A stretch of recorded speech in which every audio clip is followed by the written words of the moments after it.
Yo, welcome to the most must-see show on Twitch TV. Welcome to the TheArcherVerse TV.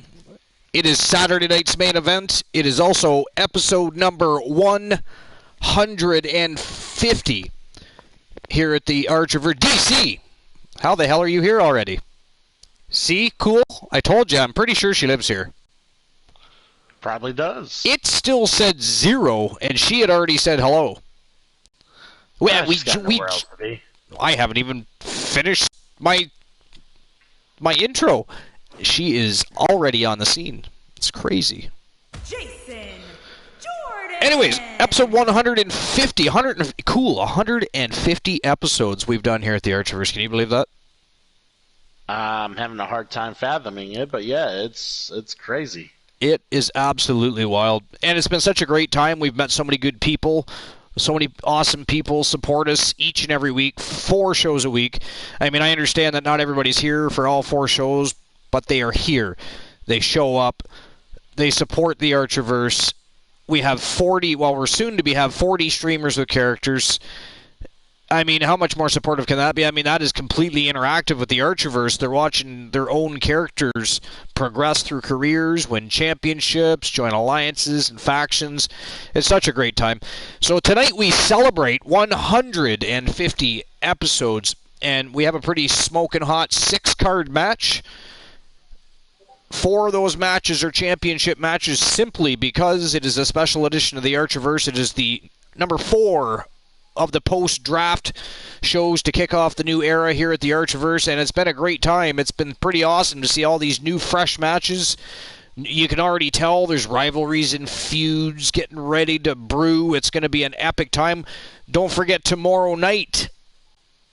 It's another after midnight party at the TheArcherVerse, but tomorrow night is the end of the summer as far as pay-per-views go here at the TheArcherVerse, and we have our Pinnacle Summer pay-per-view. It is going to be No Mercy tomorrow night, and we'll, of course, get a chance to see superstars from the TheArcherVerse SmackDown taking on superstars from Saturday night's main event.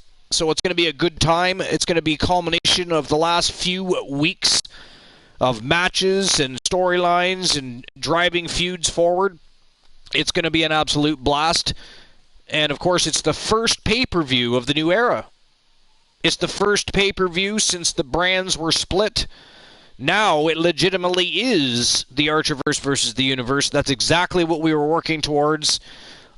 Everybody's hard work, everybody's support, everybody's stopping by to encourage Cool and I to continue evolving the show, expanding the show, continuing to produce better shows each and every time we have an outing.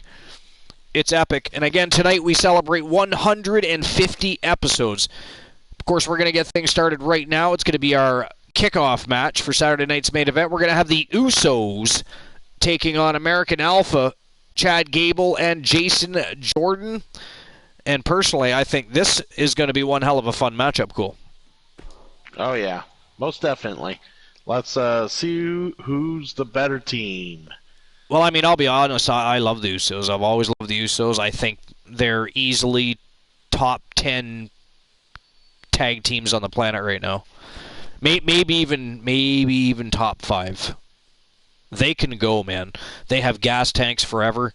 They have a repertoire of skill set that almost no other tag team does. First of all, they're brothers. They just mesh and click well together. They sell each other well. They tell stories well in that ring. I mean, what else can you say about the Usos? They are part of a huge wrestling family lineage, and they are certainly showing it. And I won't be a bit surprised over the next few years to see one of them at least become world champion. Yes, very true. I feel the same way. Yeah, yep. Usos have become my one of my top tag teams that of all time that I've loved over the time. I was always a big fan of the Four Horsemen too. Jimmy Uso and Jay Uso. Since day one-ish. Jimmy Uso certainly looks to be in a mood here tonight, guys. Jimmy's always in a mood.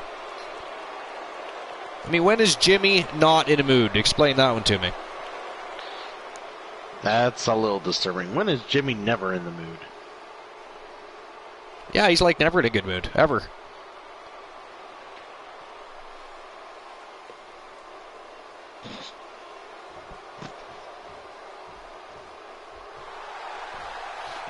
And here comes American Alpha. Chad Gable and Jason Jordan, former tag team champions. At a combined weight of 400 As short-lived as it was, pounds, unfortunately. Chad Gable and Jason Jordan, American Alpha. That's too bad Jason Jordan ended up having neck problems because he was a hell of a wrestler. That he was. He was like Shelton Benjamin with personality. Because that's one thing Shelton Benjamin lacks. It's the only thing. Well, not the only thing. A little bit of charisma to go with that personality would be great too. But that's always been my problem with Shelton Benjamin, because people all the time tell me Shelton Benjamin sucks. I beg to differ, and I have to agree to disagree, because Shelton Benjamin absolutely does not suck. He is a fantastic wrestler, fantastic technical wrestler, very gifted athlete, but he has a very shitty character, and he doesn't have much of a personality to develop any sort of charismatic ways to develop a decent character. Why he couldn't have learned that by now, I don't know. Maybe that's why they don't push him, though, right? Yeah. Maybe that's why. Because you can't tell me they haven't given him opportunity. How long has NXT been around? Long enough. Yeah, far long enough, like over a decade. So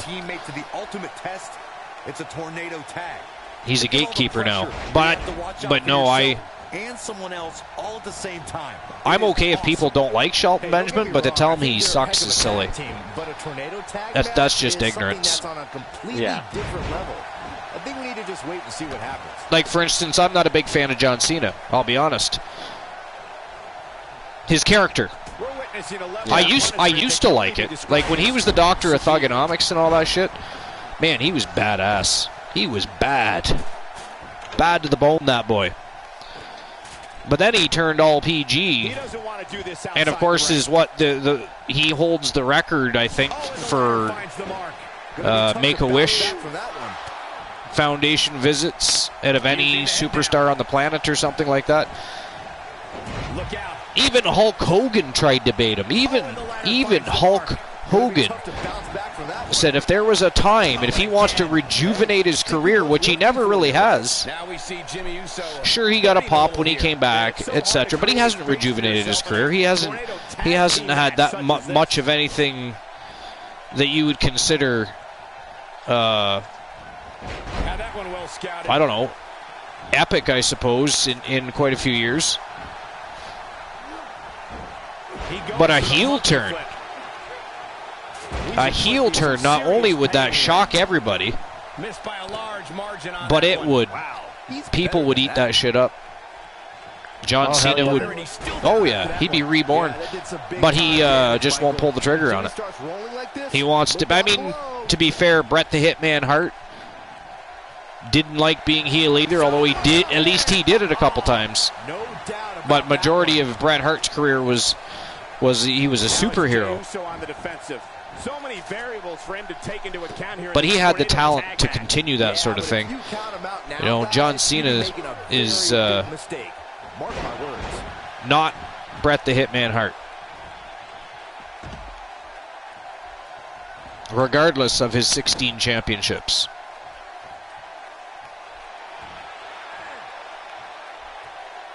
Sent into the ropes with the snake eyes. Tough luck there. Impressive show of strength here, guys. Yeah, but think about all the energy this is likely sapping. Ooh, snake eyes off the top turnbuckle. Whoa, the ladder hits. Jeez, Chad Gable taking people out with ladders. Really taking it to him. Jay returns the favor. Not good at all. Again, hit with the Just ladder. Talk about having Jason Jordan in there with the Usos, and one of them has a ladder. That is a recipe for complete disaster. The WWE Universe does not appreciate the actions of Jey Uso. Jey made it clear the ideology he subscribes He's got to that is briefcase in his survival hands. of the fittest. Only the strong survive. Chad Gable still wobbly, getting back to his feet. Here he comes, though. Are long gone. How can Jey Uso be put on the offensive quickly here? Up the ladder comes Chad Gable. Wants to be successful here in this tornado tag team match. Some big right hands right across the jaw. But Jey Uso still teetering, and finally down he goes. Jason Jordan There he goes. gets tossed over the top rope. Focusing the attack on the Nice back electric region. chair drop.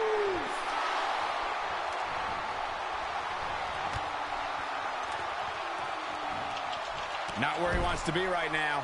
Yeah, you're not going to win many matches when you're down. This is what crazy move. Wow, by nice Jey DDT. Uso. Man, the Game, American set, Alpha match. This one is over. has been Momentum being is dominated flipping in here. the corner of Jey Uso now. The Usos are on fire. Jason Jordan reverses it. Oh, Jason Jordan turns the tides outside the ring. Might be all she wrote for Chad Gable. Yeah, Chad Gable's in a bad way right now. He's crawling, trying to get to the ropes just to help himself up. Here comes Jordan. Back in. Jimmy Uso looks like he's Jimmy just really about had that struggling under briefcase. this pressure. The opposition certainly has his number here in this tornado tag team match. When you go Jason for your Jordan finishers very many slowly times, climbing that ladder. He's got the you briefcase in expect his to win. hands now. But right now, it looks like he may very well be on the wrong side of this decision. Let's not write him off yet. We're going to have ourselves a slugfest atop the ladder here. Necessarily whistling Dixie either. The Usos Here's Jimmy. looking to pick up the victory here. Jay's got that briefcase in his hands. What a slam. What damage. In comes Chad Gable. When his strikes land, you can feel it in the first few rows. There And he they are goes, giving the crashing Usos to all the time floor. in the world to grab that briefcase. Oh, and he's They are. I don't know what the hell just happened. Really aren't looking good for But him right now. Jimmy fell down. Takes care of Chad Gable while Jimmy has the briefcase in hand. Jason Jordan is no threat at the moment. He can't even get back to his feet outside the ring. But Chad Gable apparently still has lots left in the gas tank. Sidell! Just a matter of Yo, time now before one how of you these doing? superstars takes Appreciate you full stopping control by. of this ladder match. Welcome to episode number 150, Sidell. 150 episodes Outside. here at the Archerverse. He's in a tough spot here, Corey. Unbelievable. And if he doesn't get up, it's going to get a lot tougher. America Alpha both laid out outside the ring. Look, Jimmy Uso's on the attack now. Jimmy is on the attack, and Jey Uso plucks that briefcase down off the hook, and the new number one contenders to the WWE World Tag Team Championships, the Usos. That was a great way to kick things off. Kickoff matches are important.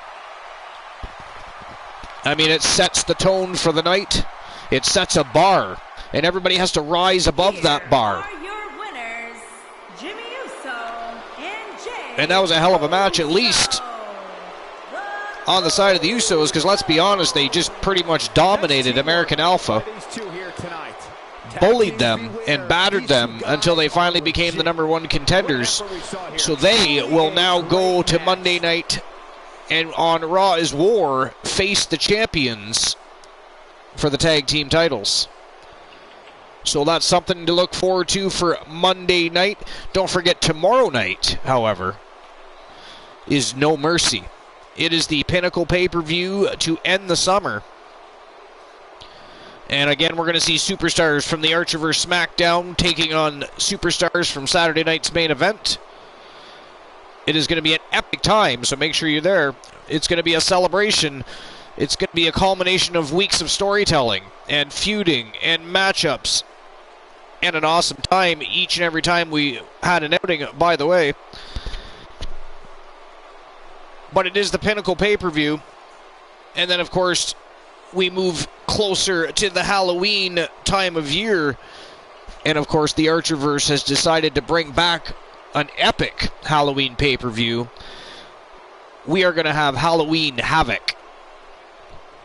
But tomorrow night, No Mercy is going to be one hell of a time, so make sure you're there. It's going to be an after-midnight party here at the Archerverse, and again, it's going to be a culmination of weeks of storytelling and matches and great times all put together, so make sure you're there.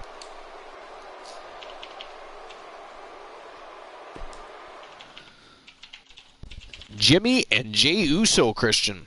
New number one contenders. Very impressive.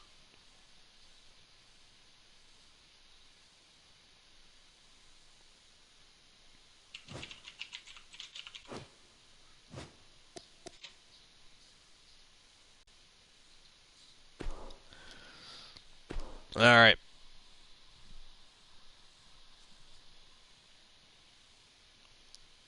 So we'll have a quick look at the roster for Saturday night's main event. So we start off with Adam Colossus. They have AJ Styles. Albert is there. Billy Kay is there. From Team Mal RPG, Bobby Ventura. Braun Strowman. Big Nasty Brutus Bruvna Brown. Chad Gable is there. Charlotte Flair is there. Now, right now, it says she is the Saturday night's main event champion. However, she chose to remain on the Archerverse roster. Last night at the Archerverse Battleground, she defended the Archerverse World Women's Championship and lost.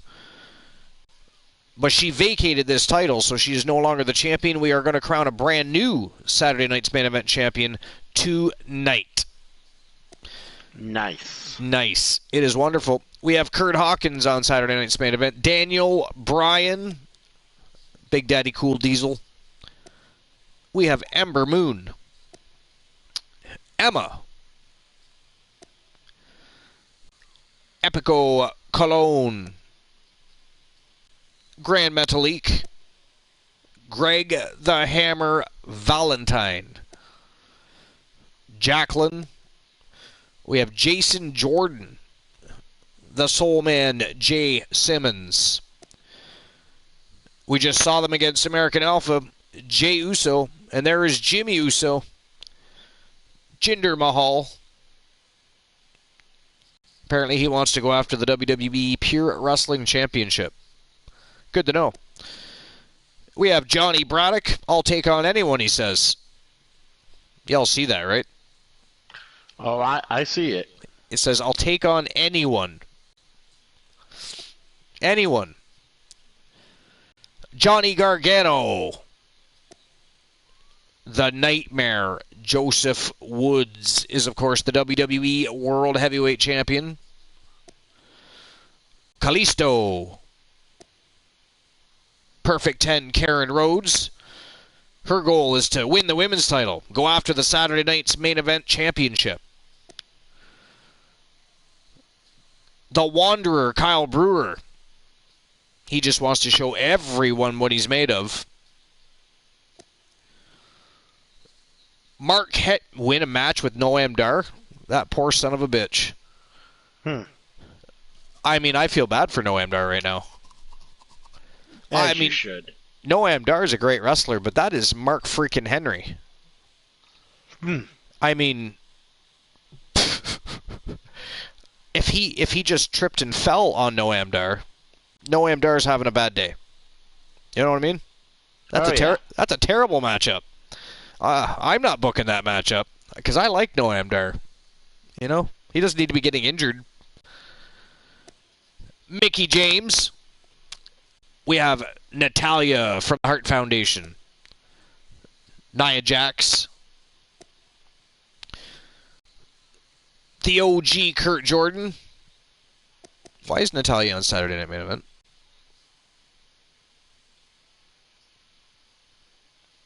Oh, I know why. We have Primo Cologne. R-Truth. We have Randy Orton, the Viper. the Bad Guy, Razor Ramon. Ricky the Dragon Steamboat, the Ornery Knight. How you doing, my friend? Welcome to episode number 150. Thanks for stopping by to celebrate with us. The only thing you missed so far, actually, Ornery Knight, is you missed the kickoff match. We watched the Usos take on American Alpha. It was a number one contendership ladder match, and of course the Usos pretty much dominated the entire match and became the number one contenders. So they'll, of course, go to Raw is War Monday night and face the champions for the WWE World Tag Team Championships. Definitely good to see. Ricky Steamboat, win matches, show everyone what I'm made of. That is his goal.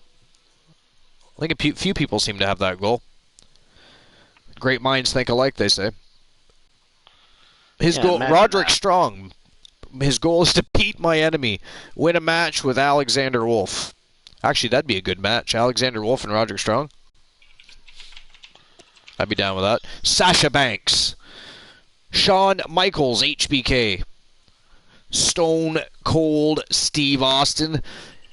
Coffee, that's a great idea. We have Tamina.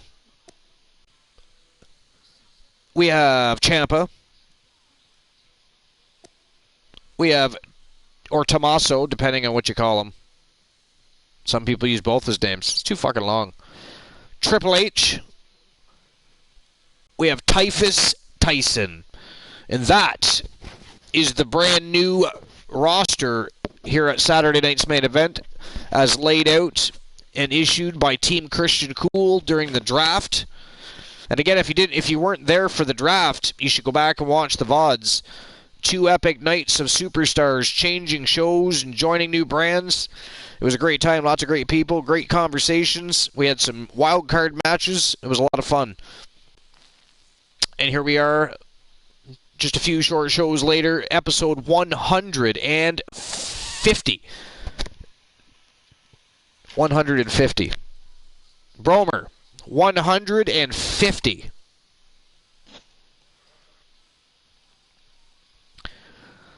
We need a coffee command. A coffee command would be cool. Do we really need a coffee command? We probably don't, but it'd still be cool. I didn't say we needed one. I mean, to be fair. There's the championship landscape for Saturday night's main event. And again, keep in mind, Charlotte Flair vacated the title, so a brand new champion will be crowned tonight. But we have the Nightmare Joseph Woods, the WWE World Heavyweight Champion. We have the Terror Johnny Braddock is the WWE Pure Wrestling Champion. The vacant Saturday night's main event Women's Champion, or Championship. And of course, the Triggered All-Star Tag Team Champions, Power and Glory.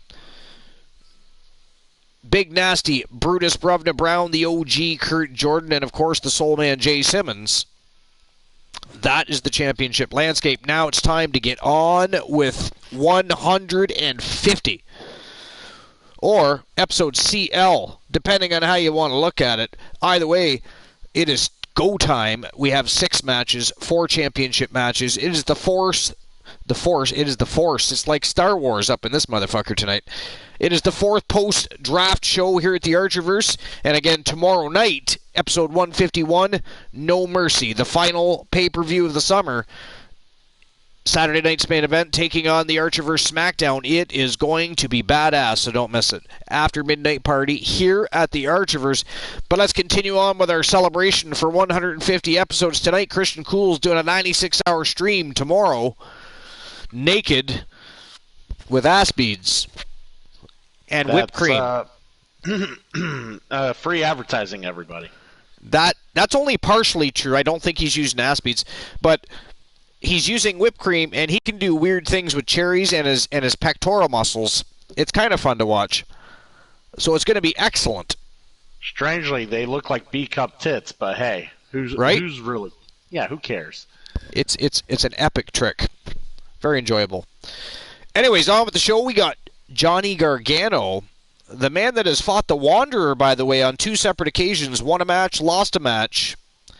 Those two have a rivalry. I'm interested to see where Johnny Gargano is going this evening, because we all know that Team Bromer and the Wanderer Kyle Brewer got drafted to Saturday night's main event. And Johnny Gargano wants to come out and play.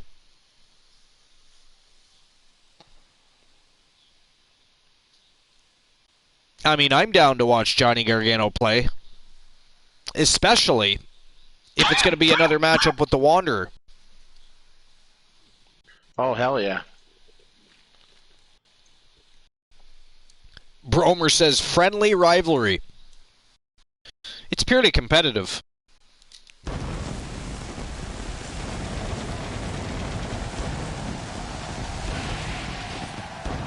Boom!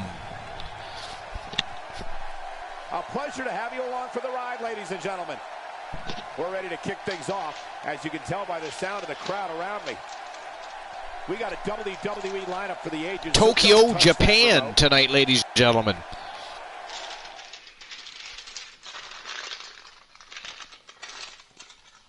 Some of the most respected professional wrestling fans on the planet, and they certainly know how to issue a pop for their stars. It's going to be an excellent evening, starting off with Johnny Gargano coming out to grace us with his presence. I'm interested to know what's going on. I am hoping this is all about Kyle Brewer, personally. I mean, not that I want to see, I don't want to see Kyle Brewer get beat up or anything, but they've had great matches. I mean, so far, the rivalry's been fun to watch. Oh, yeah, I'm sure. Who do you want to win, Gargano or the Wanderer? Oh, Gargano all the way. The Wanderer's a flash in the pan. A flash in the pan.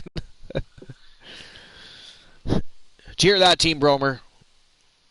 Kyle Brewer, flash in the pan. Not to be confused with the oil pan on your motorcycle. He's never going to be a guy Vinny K's going to, push and use as a main headliner star. The fans might get behind him, might rally for him, and then maybe they might feel inclined to push him and put him in, might give him the world title at some point, maybe he'll win it, and then, but they'll never promote him. They'll never use him. He'll never be on the front of fucking big drink mugs and other posters and stuff. That they have other stars. Team Bromer says we shall see. Stars like Johnny Gargano. I mean, the Iceman does have his face on lunchboxes.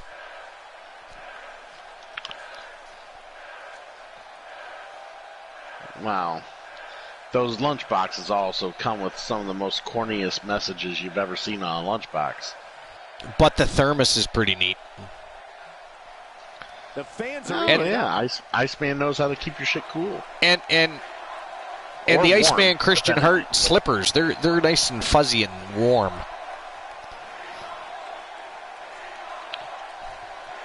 So basically what you're saying is he pushes more merch than Archer.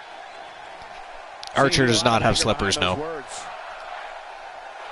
No slippers for Archer. Hey, yo! He's not calling out Kyle Brewer at all. He's calling out Bobby Ventura. I wonder why. Hey, yo, look. Garbage can shot. First trash can shot of the evening.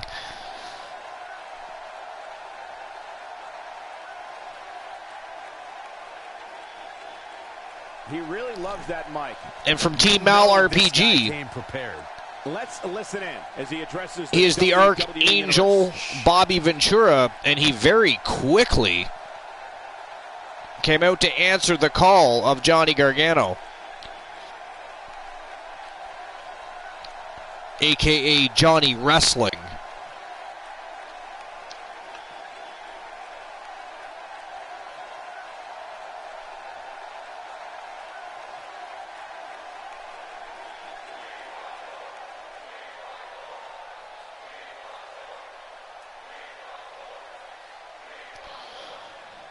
Well, to summarize, Ventura says he does a lot of talking and talks a lot of crap, but the only thing he should be talking about is him, and he's not.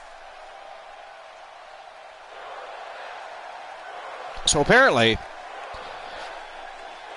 Ventura would like Johnny Gargano to talk about him. That's what I get from that.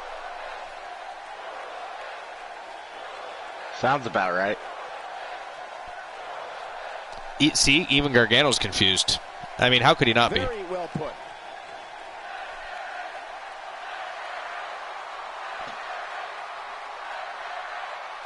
What? He claims that Gargano is simply spewing ignorant nonsense, hoping everybody will believe what he's saying. What did you just say to me, Gargano says?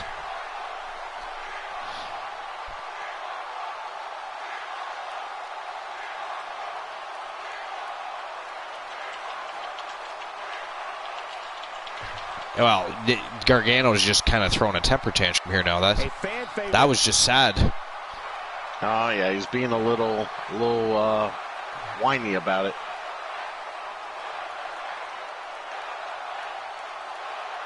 I'm trying to be cool over here and not lose my patience, Richard says. But you're making it awfully difficult. One of the most popular superstars in the WWE, no question. Gargano says he just put him on a mission.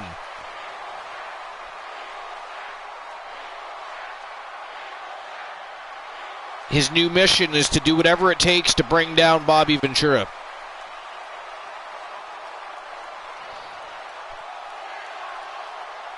I mean, kind of harsh words. I mean, unless something happened in the back that we don't know about, either tonight or in recent weeks, I don't know. But have they even met before? I don't think they have. You gotta love the attitude.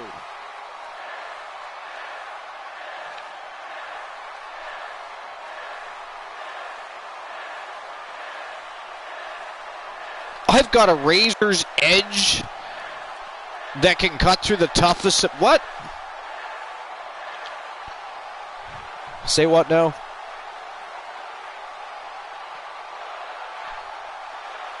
The fuck he talks about?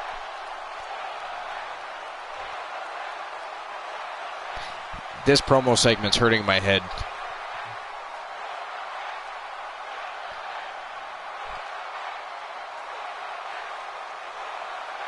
I'm left with more questions than answers after that.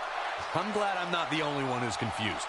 We all know the WWE Universe Well, has been known to go for blood from time to time. I don't know what to tell you, folks. One of those nights. That entire promo segment really amounted to a whole lot of nothing. But somehow, Team Mal RPG and the Archangel Bobby Ventura picked up the big W in the Battle of the Verbiage, even though it was all nonsensical. Yeah, so I don't even know what this amounts to. I really don't. I couldn't tell you. Cool, you? I don't know. Bromer, do you have any idea what the hell's going on after that? Very confused.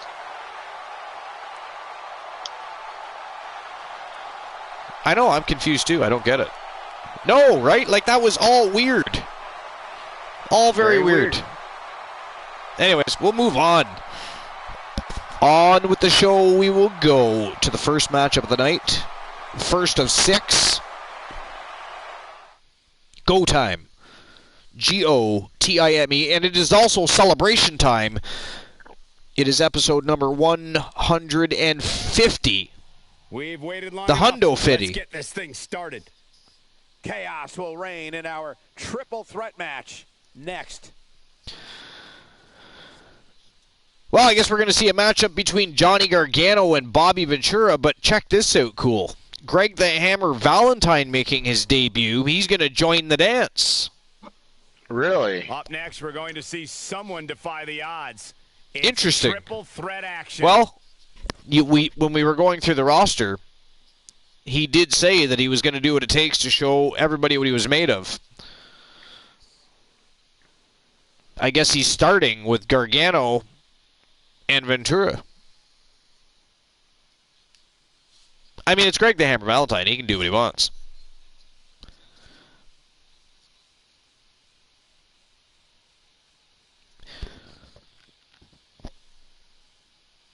What's your favorite Greg the Hammer Valentine matchup? I don't really have one. You don't have a favorite feud or anything that he was in? I mean, not really. Like, most of the big feuds he was in was like before my, like, even before like the WWE, like before Hulk Hogan blew up. Like, that was when he had like his biggest. Oh yeah, that was his pinnacle. Yeah. Like, the problem was he was more or less there to put people over left and right. You know, towards the late 80s. Contest is a no disqualifications match. Oh, here he comes. To the ring. I do remember them putting him in that ridiculous tag team with the Honky Tonk Man. Oh God. It was bad. I didn't think I'd ever have to hear about that again. Thank you. I appreciate your trip down nostalgia lane. It could very well have been our main event. The Hammer. When it comes to in-your-face action, it doesn't get. He was a tough son of a bitch, though. Yeah, these guys definitely. Oh yeah, I wouldn't deny that for a second. By the time he finally came to WWF, though, and now WWE, like, he was a gatekeeper at that point. Yeah, essentially that's the role. I don't even think he won a title while he was there. No, he won the Intercontinental, maybe. Yes, actually, yes. Okay, he did. Yeah. Well, he did it in like '83, I want to say. I want to say it was the year that Hulk Hogan did that really crazy music video. '84. Okay. There you go. Yeah, he's pretty much a champ for almost a year. Like, oh yeah, like it was a good run. But I mean, he was never world champ or anything like. If he had came a few years earlier, he probably would have been. But well, he was pretty. I do remember him with Brutus Beefcake before Beefcake became the Barber. Yeah, like he had a tag team with Beefcake. Yeah, he did. Yeah.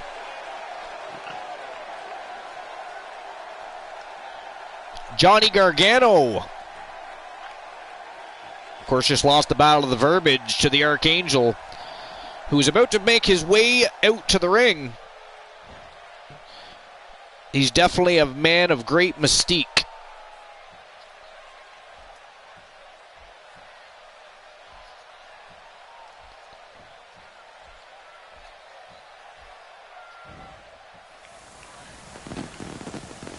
Yeah, he had that's the other thing I remember. He had some pretty brutal dog collar matches with Piper. Oh, yeah. Yeah, back in Mid-Atlantic. Speaking of that type of... You know who was a great wrestler? He was terribly underrated. The Junkyard Dog. Oh, yeah, the charisma. He sure did. Like, his problem was he was a little too stiff in the ring, but...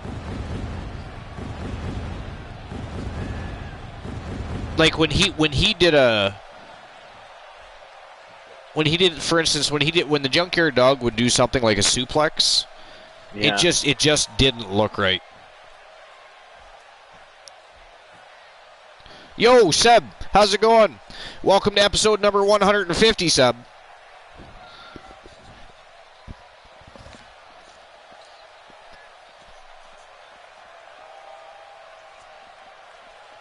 Getting mad at a lid. The lid made me angry, Seb. It was being defiant. It was not being obedient.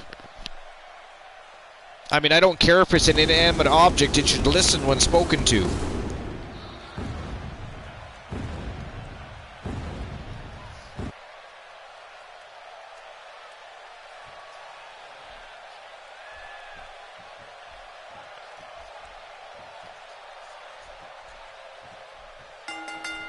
Here we go. Here we go with this huge Gargano. Wow. The Jesus. unpredictability of Did a you see triple threat that? match makes this almost impossible to predict. Wow, and a cutter on. What's going on with Gargano here? Crowds react like this very often. Look at them. They're all fired up. The crowd is on their feet. Gargano is on fire, but he should have probably paid a little better attention. Greg the Hammer Valentine very easily snuck up behind him there. Oh, that he did. Nice shot by Greg the Big Hammer elbow to the Valentine. face. Well, moves like that at this stage are not to win any match. They're just used to send a message. Nice arm drag by Gargano. Uh-oh, electric chair drop coming up. Oh, no. Reversal by Gargano. Just look at this man. He's all business. Bobby Ventura got right back to his feet. Flying with a drop He toe. keeps getting knocked down, but keeps getting right back up. Gargano back down outside the ring now. He hits him with the knee. Big knee to the inside of Ventura's knee. Ventura on his heels now. This is a dangerous spot for him to be here in this triple threat match. Nice elbow drop by Greg the Hammer Valentine. Tries to scoop up Gargano, but Gargano reverses, and a nice standing drop kick. Gargano having a very impressive night so far. He's simply reminding him that he's here. Oh, hell yeah, he is. And he comes crashing Drops down. Ventura throat first off the ropes. Valentine still outside the ring. Looks like he's slowly getting back up, though. Gargano locking it up. Ooh, face first. This might be the opportunity he needed. It looks like Johnny Gargano has got the momentum. Yeah, Bromer, I may or may not have had an argument with a lid. Perfectly executed. I mean, it wasn't listening. He's starting to stagger a bit. It was insubordinate, sir. I don't know what to tell you. Triple threat match. But it's still a little too early to get overly concerned here. If you ask me, they both seem pretty even as far as health is concerned. The elbow drop lands.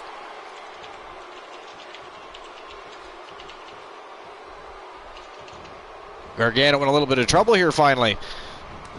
Being stalked by Greg the Hammer Valentine. And look at that. Ventura wanted to get in on the action. He wants to play too. Big clothesline in the corner. And now he's stomping a mud hole in the chest of Johnny Gargano. Ooh. Big kick to the belly. And Valentine. Power bomb to the canvas. Signs of getting up here, guys. No, he's taking one heck of a beating, Michael.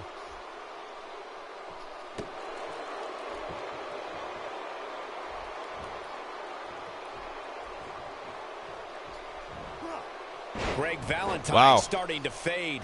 He can't rest on his laurels here. There are two That was a hell of a DDT by Ventura. Gargano from behind, though. I hate to say it, but if he doesn't Valentine change his game over the plan top soon, rope, these two and guys are Gargano gonna from tear him behind with a apart. belly-to-back And knowing him the way suplex. I do, I'm willing to Takes bet he's going Ventura to get through this down. match unscathed. I'm telling you, That obviously Gargano is has not the been case here. super impressive tonight.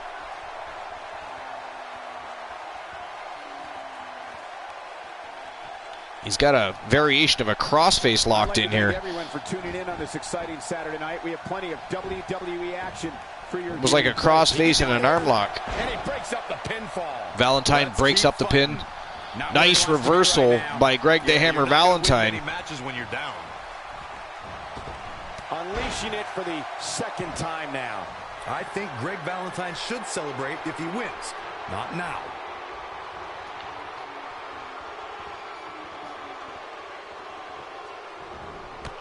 Oh man, what a hit. Big shoulder tackle knocks Gargano right down to the floor. Valentine thinks better, jumps back in the ring. Right back after Ventura he goes, who, by the way, has still not gotten back to his feet. Can he do it here?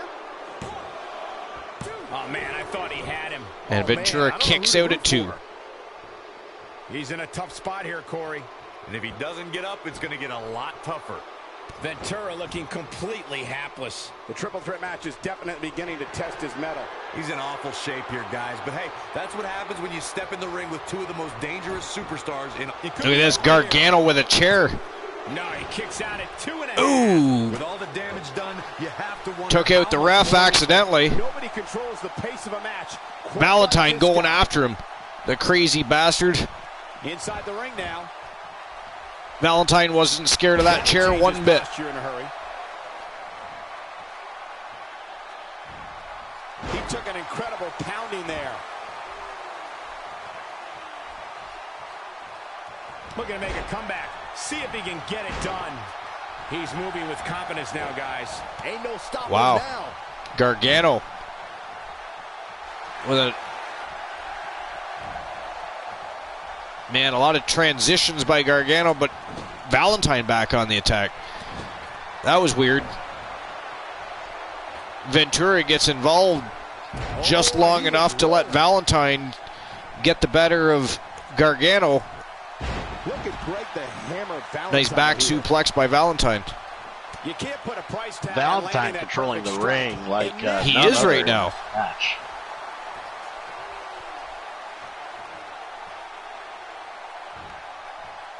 Taken down with a beautiful suplex. See what kind of response we'll get.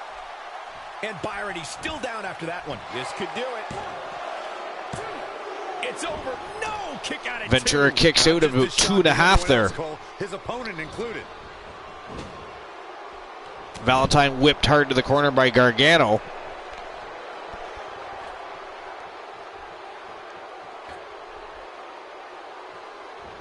Wow, falling neck breaker off the second turnbuckle by Gargano. And Valentine outside the ring. Rolls out to catch a breather. Ventura kicks out again. Nice job by Johnny Gargano there. Yeah, nice job at drop kicking somebody in the back of the neck. I never have liked that move. I don't care who does it. There's the pin. Can his opponent kick out? I don't know too many other Ventura guys kicks that out would be again, able and to kick Valentine back in the ring. It's hard to believe, but it looks like he still has some gas left in the tank. He's taking a long time to get Big up, guys. backbreaker by Greg the Hammer Valentine. Here, Cole. And now Gargano rolling outside the ring. Oh, and he's still Going to try and down, collect Byron. himself a He's little looking bit. for the win. Oh, that was close. And So Ventura close. Wow, I thought for sure that was just keeps kicking He's not out. getting up. it. You can't like his chances right now.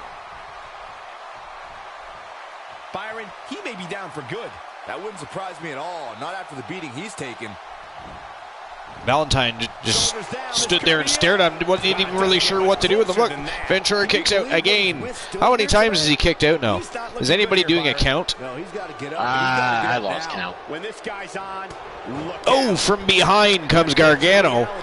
Big forearm to the back of the neck sends Valentine down to the mat. Here tonight.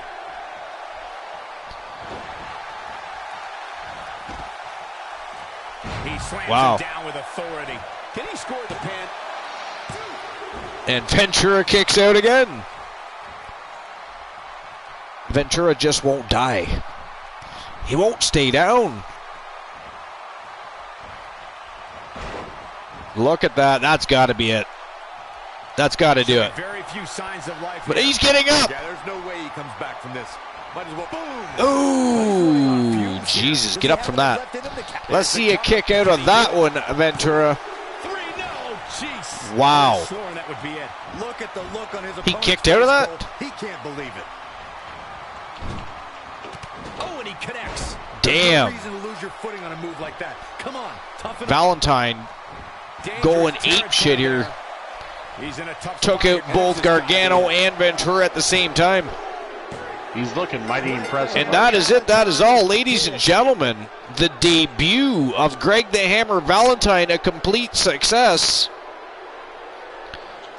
He has just picked up a huge win.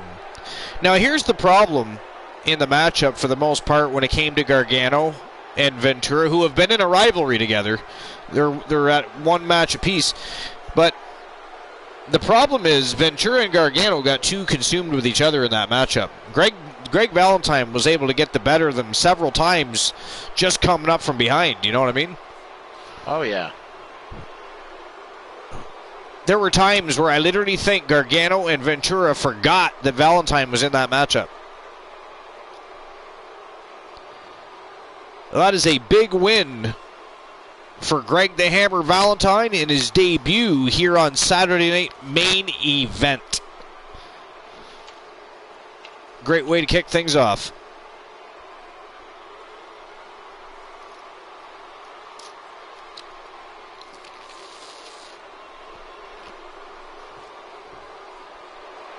Here is your winner, Greg the Hammer Valentine. Kicking off the night with an impressive victory. Yeah, the performance put forth in that match tells me we're looking at somebody who will someday, very soon, be competing in the main Isn't it crazy that he was able to just waltz in and pick up a victory like that against two of the best superstars on the roster, for that matter, actually? I mean, let's just say it. Let's say how it really is. Gargano and Ventura have very good resumes. Fantastic superstars. And Greg the Hammer Valentine walks in, signs a contract, jumps right in the middle of their feud, and picks up a big win over both of them. That's insane. Oh, yeah, he did. Insane, I tell you.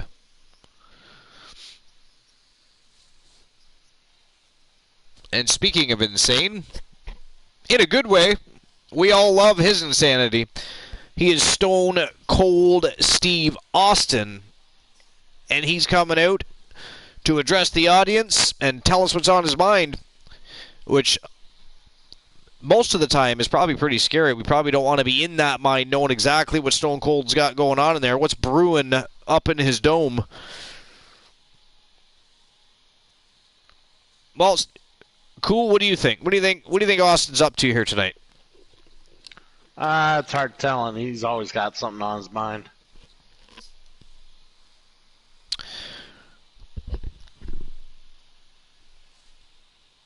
Well, my guess is it's got something to do with championship gold. And that's all my guess would be. I don't know who he would challenge or if he's challenging anybody at all. Who knows? Maybe he's just coming out to get the audience revved up and ramped up for the rest of the show. Who knows? It is Stone Cold Steve Austin, and let's be honest, he can do whatever he wants.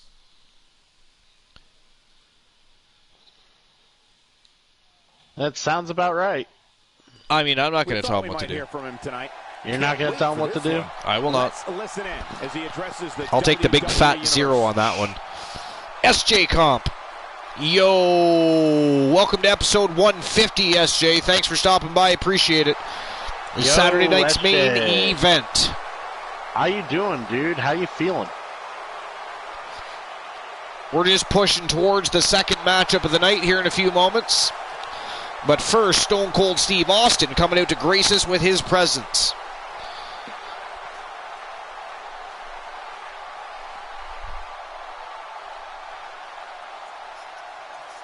Recovering from what? Or do I want to know? Actually, I want to know. Do tell.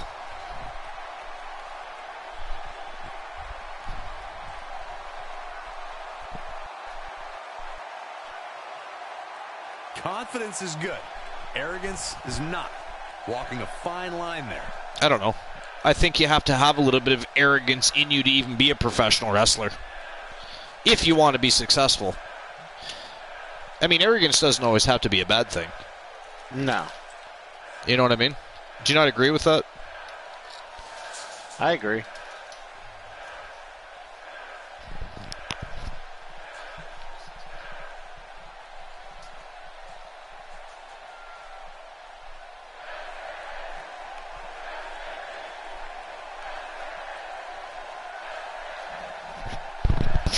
Well, it's official. He's pissed at somebody.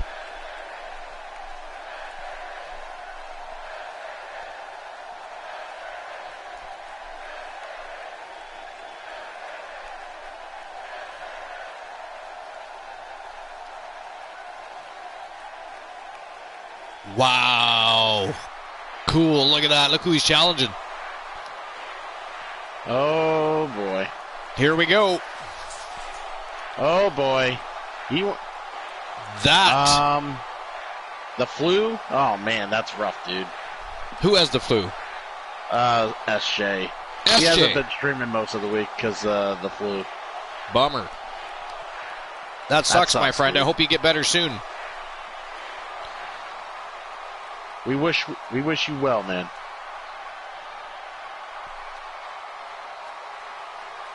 The Nightmare, Joseph Woods, didn't hesitate one bit at the call-out of the Rattlesnake. He looks very focused and ready to make a point.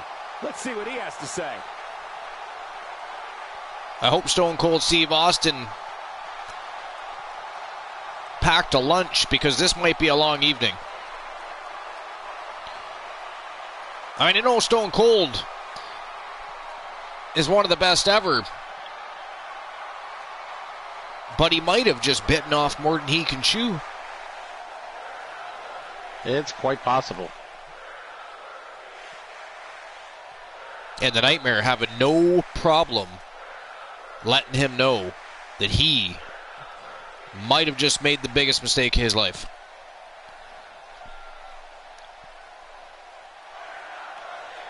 Crazy. But it really is crazy, though. What the Nightmare has accomplished, what he has done. I mean, he truly is a monster. Can the Rattlesnake take a bite out of the monster? What's your thoughts on that? I think he can. I think if anybody's going to be able to handle the brashness of the monster, it's Stone Cold Steve Austin. He's our only hope. He may be our only hope. I mean, the Nightmare has been tearing through everybody.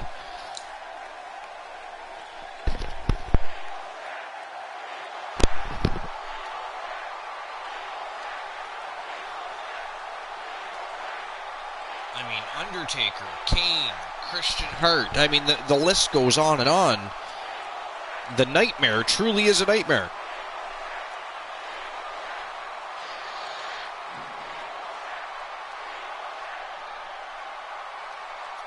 Gotta like that attitude. You can tell Stone Cold's getting irritated. But if I were him, just this once, I'd behave until the matchup. Whenever that matchup may be.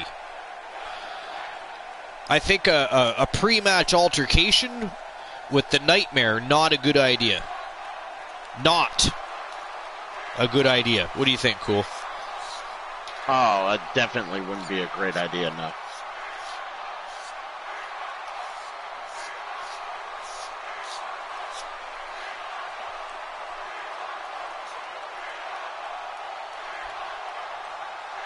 Stone Cold just continues to lip off.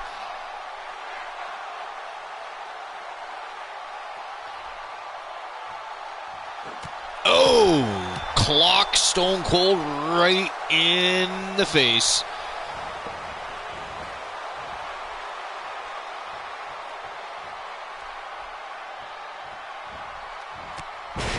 Man, Joseph Woods did a little bit of showboating literally right in front of Stone Cold Steve Austin. Why would you do that? Makes no sense to me.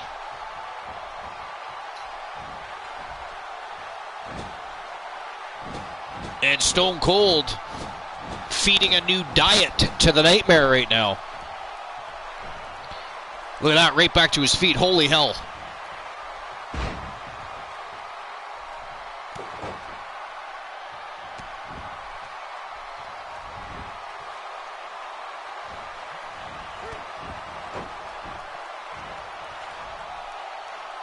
Stone Cold actually getting the better of the altercation here with Joseph Woods.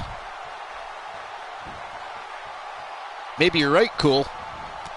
Maybe Stone Cold, maybe the Rattlesnake is the one to finally take out the monster.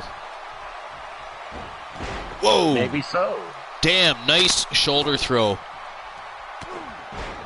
God damn this, Joseph Woods. Oh! Oh! And it doesn't sound like the fans are too thrilled with the decision here. God damn, that altercation went back and forth, man. I want to see them scrap now.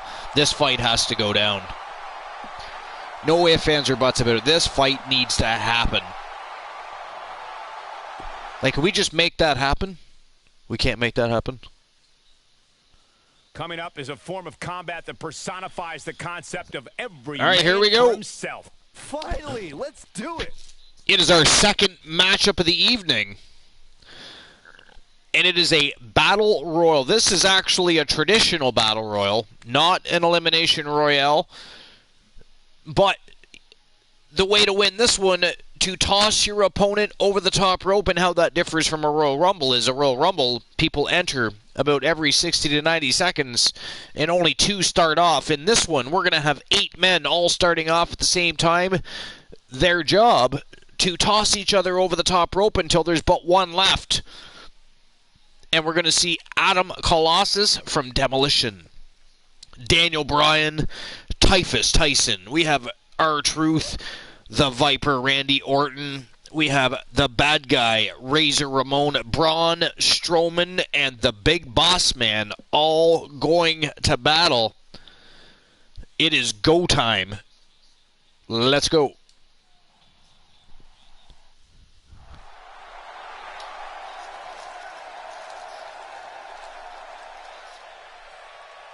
Yo, Glenola, how you feeling today? I know you weren't feeling too good yesterday. You feeling better today, my friend?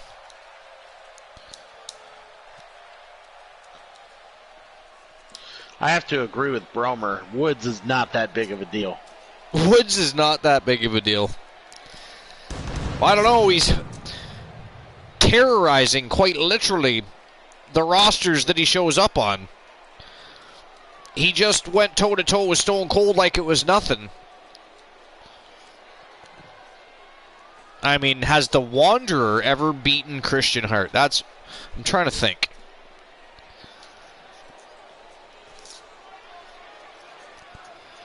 Christian. Yeah.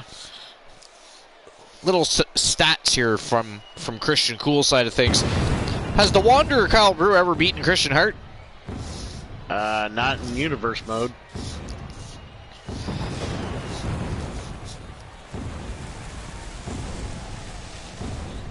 I think he beat me in one of those exhibition matches during the draft. Yeah, you might be right. But we don't count those anyways. No, they were just wild card matches. And from St. Louis, Missouri, weighing in at 250 pounds, he is the Apex Predator, the Viper. You're not 100%, but you're better. Well, that's good. You know, it's better than feeling like shit still. I can't think of a better match to kick the night off, Michael. In fact, we haven't even gotten started. In any case, appreciate you stopping by, Glolo. Even if you're not feeling at 100%, welcome to episode 150. I appreciate everybody that's stopping by to celebrate tonight. He's not the only 150 episodes here at the Archerverse with Christian Cool and myself. Hey, we do what we have to do. Hi, Glenola. I see you.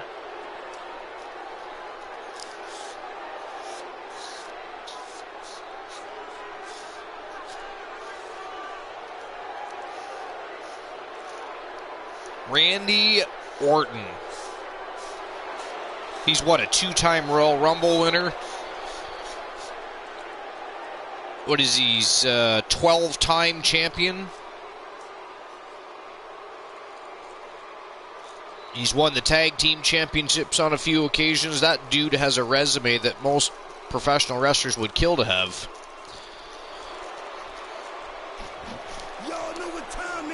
Everybody in this Battle Royal matchup here tonight looking to make a statement here at the very first show, very first post-draft show on Saturday night's main event since the new rosters were built by the Coolverse. You can get with this or you can get with that. You better get with this, because this is where it's at. What's up? What's up? What's up? What's up? See, I be skipping and jumping, leaving the competition. I make them disappear like your favorite magician. And I ride it till the wheel fall off. I bounce back to back till their necks get soft. Most of the time you see me, I'm being simple. R-Truth dancing his way to the ring. The crowd on their feet, he's getting them all hyped up and worked up. And I haven't even started yet. You can better believe I take it off the show shot bet. What's up? What's up? What's up? What's up? I've always liked R-Truth, even when he was Ron Killings. He's actually a super talented dude.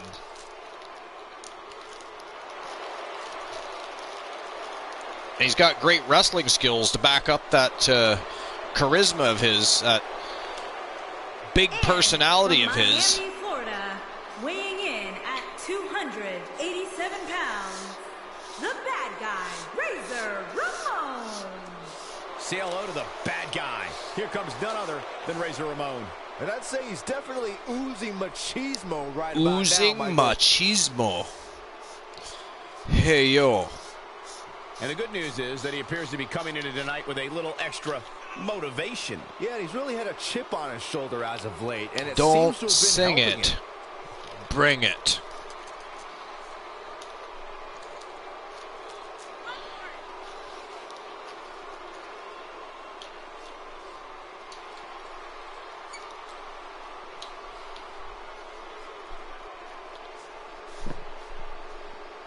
This should prove to be, by far, a very chaotic battle royal, considering the superstars that are involved, each and every one of them looking to make a statement again here on the first post-draft show for Saturday night's main event.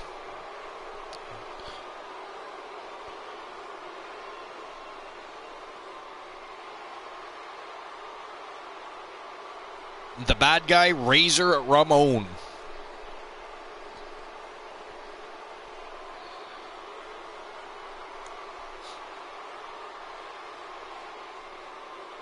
We just need a few more trash can shots, and the night will be set. It's not a Saturday night main event without a few trash can shots. Fair enough. That is absolutely true. Weighing in at 275 From Team McLean 77, he is Typhus Tyson. It's time for our first match of the night, guys. Long It looks like we history have with quite the contest Coalition. coming up. And good luck to those who have Has to been follow very this successful one. since joining the Archerverse. And again, another superstar making to look a big statement on the very first post-draft Saturday night's main event. Right before No Mercy, tomorrow night, Saturday night's main event, taking on the Archerverse SmackDown. Head-to-head, we'll see champions clashing, superstars from both rosters looking to pick up big W's for their brand. It's going to be a one hell of an evening, so make sure you're here tomorrow night, the After Midnight Party here at the Archerverse, episode 151. Tonight is the Hundo Fitty. It is 150 episodes strong here tonight, and it is a celebration as much as a great show. And Christian, Yeah. I'm going to leave you at the masses for a moment. Not my dog this time, but I actually have to use the little boys' room. So I am going to be back in just a few moments. Braun Strowman, I'm glad we picked him up on Saturday night's main event. That was a superstar that was sorely needing a home that he can show up and be the monstrosity that he is. I was super excited about that.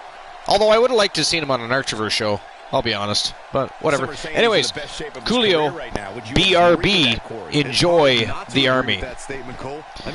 You should tell them a joke. He's going to be tough to beat, that's for sure. Not unless they redeem it.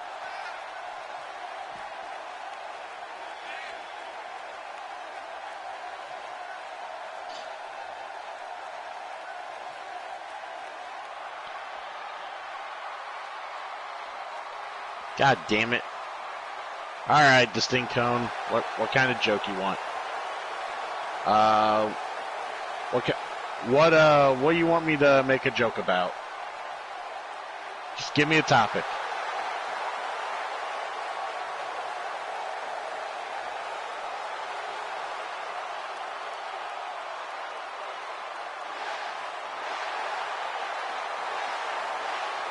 Woohoo! We got Daniel Bryan here in the mix. And from Aberdeen, Washington, A joke about dads, huh? weighing in at 210 pounds, Daniel Bryan. Sounds to me, guys, like this crowd is ready to get this night started. They're not the only ones, Cole. It seems to me that these superstars want nothing more than to get their hands on one another. Well, he definitely looks ready for what's ahead of him here tonight, that's for sure. I agree with that, Michael. In fact, I don't remember the last time I saw him in better shape than he's in right now.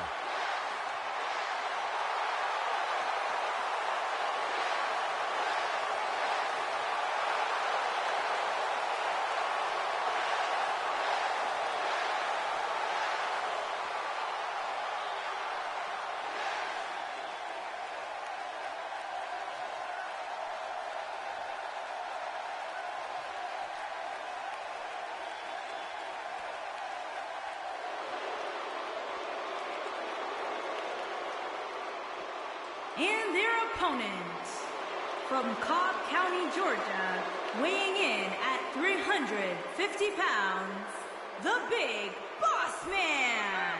Here he is. Oh, I see the Big Boss Man's also in this match. Man, how many people are in this match? Somebody's going to be serving a lot of people. hard time tonight. I don't think I remember the last time he looked this motivated, guys. That's a scary thought, Cole. Even before tonight, I don't think I've seen too many superstars more motivated than him.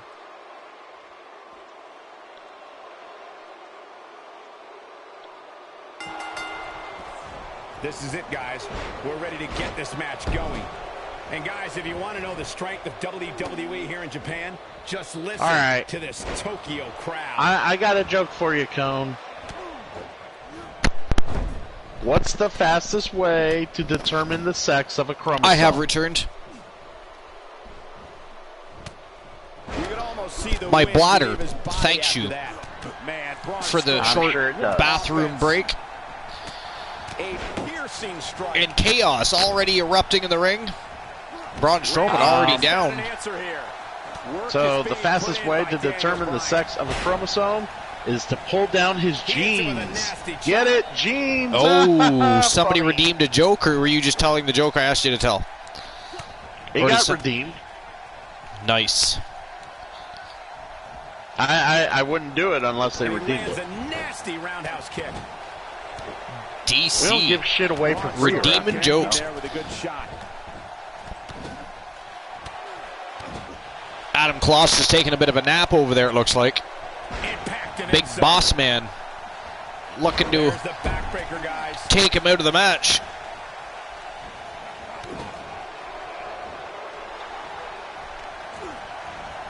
Oh, man. Daniel Bryan just buried. Oh, Daniel Bryan's been eliminated. And there goes R-Truth. Typhus Tyson with a big clothesline right over the top rope. And there's an extremely destructive strike. Oh, what impact. The bad guy and Adam Colossus going toe-to-toe. With good timing there. Typhus Tyson looking to get rid of Braun Strowman next. The axe handle hits the mark. Braun Strowman has other plans. Adam Colossus trying to eliminate the bad guy. Beautiful DDT on the Viper by the Big Boss Man. Making his presence felt there. Razor Ramon showing us how to get it done. Look at this big standing vertical suplex. Watch the force brought to bear on that atomic drop. Man. And now the Boss Man going right after Typhus Tyson. Big power slam. Looks like Randy Orton has broken a sweat. Big headbutt takes Typhus Tyson right off his feet. He seemed more motivated than ever heading into this match, which makes me think he still has plenty of fight left in him. Well, yeah, I wanted him to tell a joke, DC, but I was going to have him tell a free joke, and you redeem points. The man does make a good point, though. We can't just be giving everything away for free. Yo, Phantom Boss, how you doing? Appreciate you stopping by. Coming to celebrate with the Army 150 episodes here at the Archerverse. Ain't no stopping him now. He wouldn't do it for free. That's good, Phantom Boss. I'm glad you could stop by. We appreciate you. I don't think he expected to be in this position here. 150 episodes, Phantom.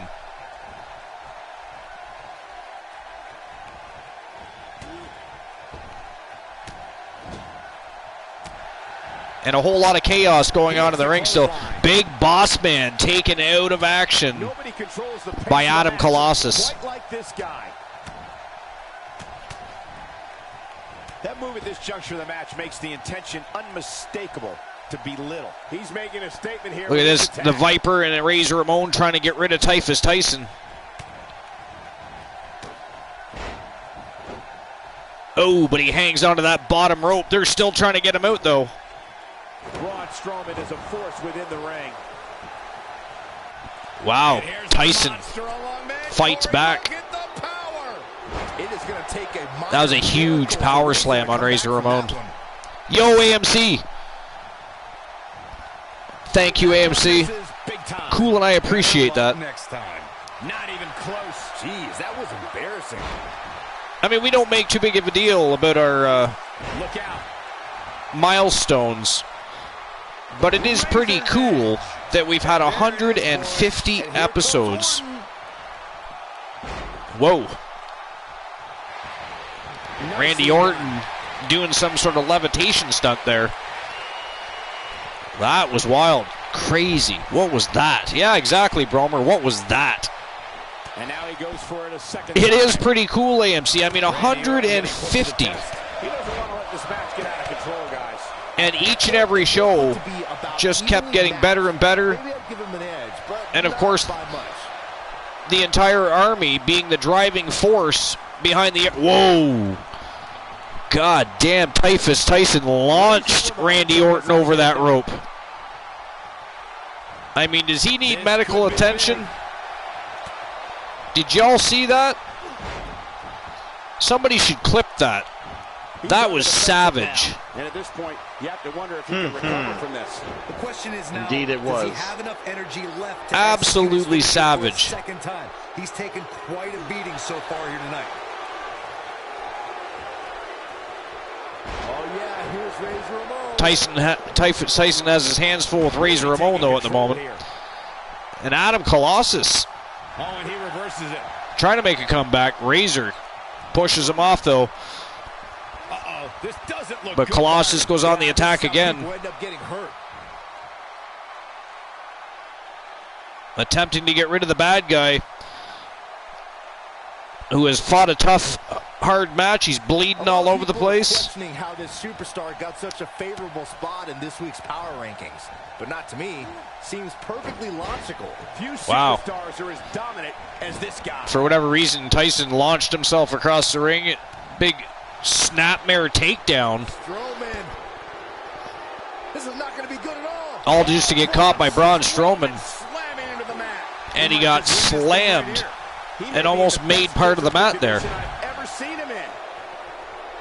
Look at this, though. Tyson with a reversal. Jesus. Typhus Tyson is scary tonight. Adam Colossus looking to get rid of Razor Ramon again. An emphatic finisher. Now he's got to capitalize. He's almost got him out, and there goes the bad guy. Razor Ramon has been eliminated. I think we're at the Can point you where the imagine? finisher could be used at Look at any the moment. monsters left in this ring. Braun Strowman, Adam Colossus, and Typhus Tyson. This is insane.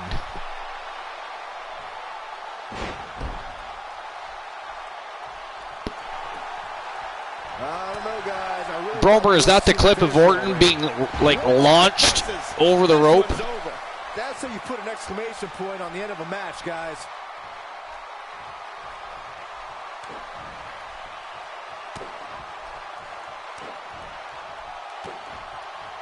Man, oh man. Colossus just battering Typhus Tyson. I think hitting the finisher here could end this thing.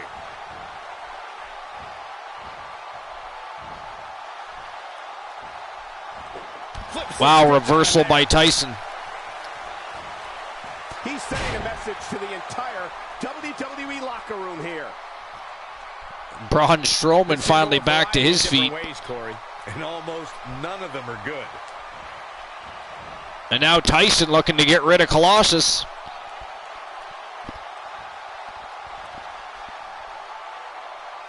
I gotta must say, when I saw this week's power rankings, no, sir. Colossus fights him off. This superstar deserves such a favorable ranking. Ooh, Braun Strowman. Just as Colossus was about to mount an attack on Tyson, Braun Strowman. Look at this. Oh, no. Oh, Jesus. Yeah, let's take another look. That was more savage than launching Orton over Adam Cole. Wow. I mean, does Colossus need a stretcher? Byron, he may be down for good. AMC, good to see you. For the beating he's taken. That was crazy. Braun Strowman just military press dropped him. Just dropped him over the top rope. Coming back from that. But he's running on fumes here. Does he have enough left? Apparently, Glenola redeemed reluctant compliments from the co-host. And nice. Apparently, he wants me to compliment you. Compliment me? Yes. That's finer than Frog's hair. Damage here could very well mean please don't put it in that. No. Strowman is taking no prisoners right here. It is finer than Frog's hair, I say. Picks his opponent up. Oh my God. Wow, Braun Strowman looking to annihilate and eliminate Typhus Tyson here.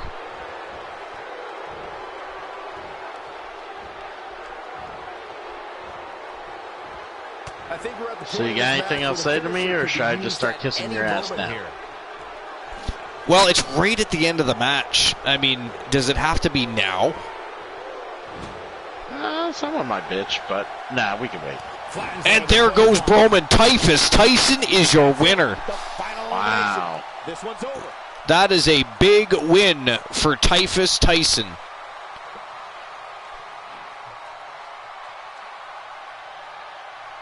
Man, oh man, we're going to have to watch Typhus Tyson rip through the roster, because he's going to take that momentum and kick it into high gear. I almost guarantee it. The entire roster here, Saturday night's main event, better be on notice. On notice, baby. And that's a win to start off the night. And you just know the rest of the card is watching in the back, wondering how in the world they're going to follow that. Plenty more action. That was a great match. Folks. That may have been the best battle royal we've seen thus far. Easily. Yeah, that was a lot of fun.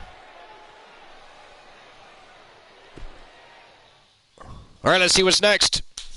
What's going on? What's going down? The Wanderer, Kyle Brewer's got something to say. Got something to say. I'd have something to say if I was him, too. I mean, he's locked in the middle of a feud with Gargano. And, they're one apiece. So they have an ongoing rivalry. And yet Gargano completely overlooks Kyle Brewer earlier tonight. Right? Yeah. Called out Bobby Ventura. Went after Bobby Ventura. So I'm thinking maybe Brewer's got something to say to Gargano. I'm thinking. I mean, what? Other than that, Brewer. I mean, his career has completely taken off, and he's easily in line to call it a champion. So I could, of course, be wrong. I'm just thinking, is Gargano still fresh on his mind? And like I said, he sat there and watched Gargano waltz out tonight and completely overlooked the feud they're in the middle of and call out somebody completely different. I don't know. I guess we're about to find out. He's on his way out. By the looks of it, he is not messing around here. Let's listen in as he addresses the WWE Universe. Shh.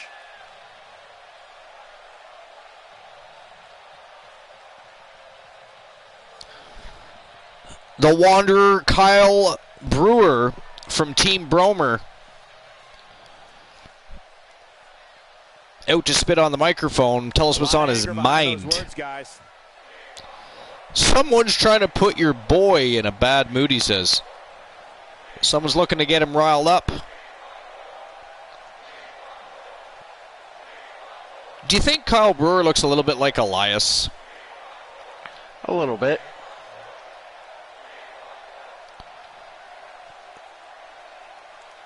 And we all know what WWE stands for. Oh, Jesus Christ. That's not what it stands for. That's not what it stands for. How dare you, sir?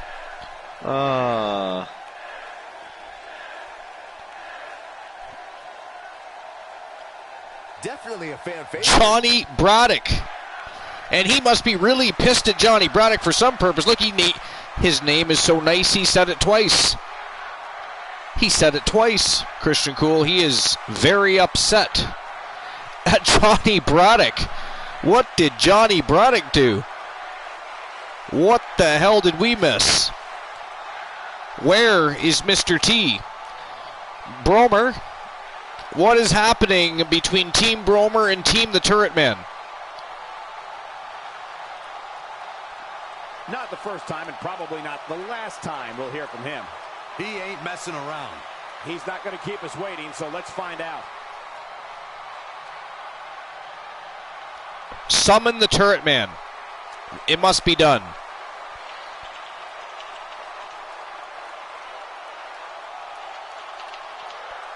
And it will be done. So it shall be written. So it shall be done.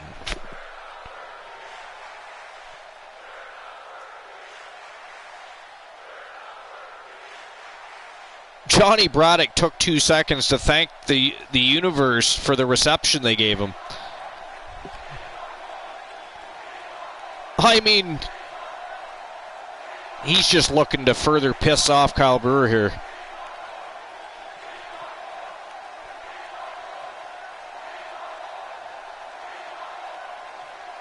Yo, you know what this means? Brewer could be looking for a title shot here.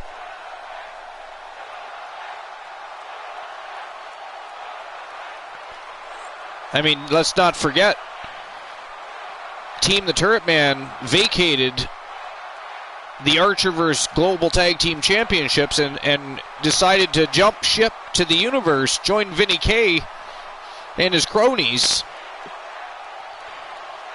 And he is now still your reigning, defending WWE Pure Wrestling Champion.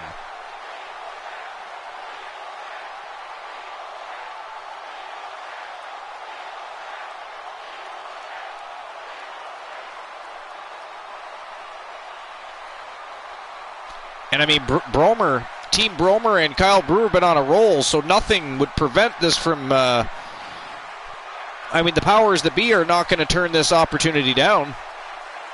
We may have ourselves a championship matchup here. The crowd is loving it. There's the trash cans. One of the most popular superstars in the WWE, no question.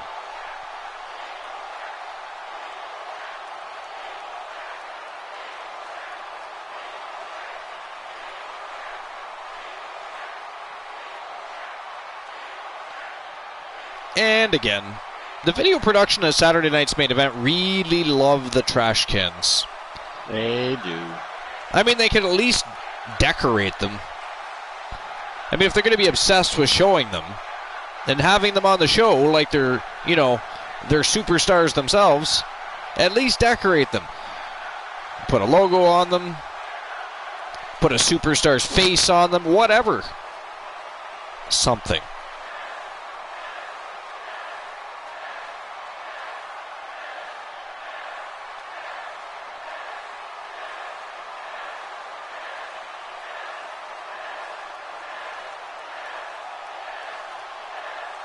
The crowd here in Tokyo, Japan is revved right up. It is deafening in here.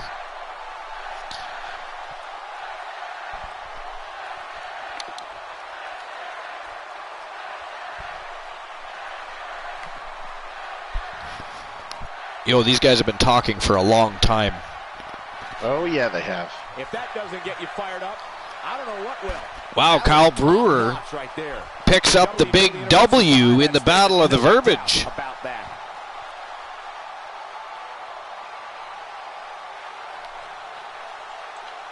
And he was still lipping off Johnny Broddick as he was walking away there.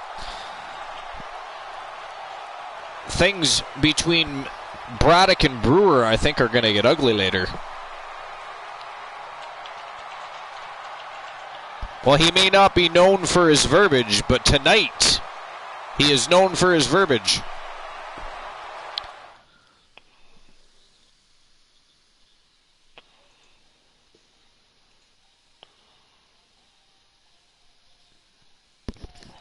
Called Braddock out, called the champ out. From 2002, when Triple H and laid a verbal smack it down. Delivers nothing but fireworks. And this one should be no different. And this, ladies and gentlemen, is our first championship matchup of the night. Championship is up for grabs right here. Next. It is for the vacant Saturday night's main event women's championship. And we're going to see Emma, Jacqueline, Perfect 10, Karen Rhodes, Sasha Banks, Ember Moon, and Tamina all going to battle over this brand new championship. And it's going to get crazy because they are a bunch of crazy vixens, and they are going to be locked inside a chamber until one of them is left standing and holding a championship belt over her head. It's going to get a little crazy, but it's going to be a whole lot of fun. So grab some popcorn, grab a Coke, have a Coke and a smile, and enjoy the ride. Cool, you thought I was going to say shut the fuck up, didn't you? Yeah, I thought you were. I was going to, but then I thought, hey, Cool's going to expect you to say that, so I changed it up. Curveball. I threw a curveball. What do you think? That's what you want to call it. Curveball. All right, I want to get the betting lines open before this starts. So because there's so many people involved, what I'm going to do is what I did last night for the multi-man match.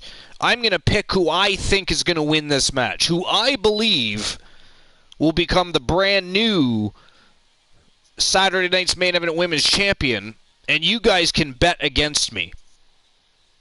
Prove me wrong. Let's see.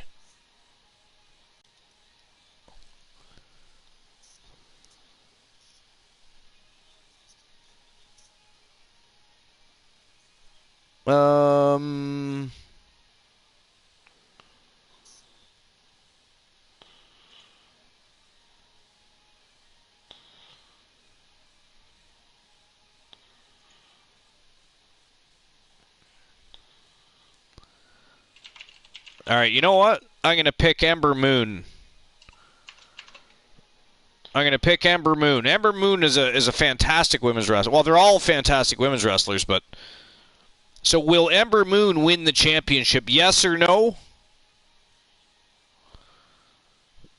You'll have 2 minutes to make your bets. Betting lines are officially open. It is go time, as is this matchup. It is an elimination chamber matchup, and by the way, folks, it's only the second ever women's elimination chamber matchup, and this happens to be post-draft time. This is going to be awesome. 6 women in, 1 will walk out, the Saturday night's main event women's champion. Christian Cool, it is go time. Go time, baby.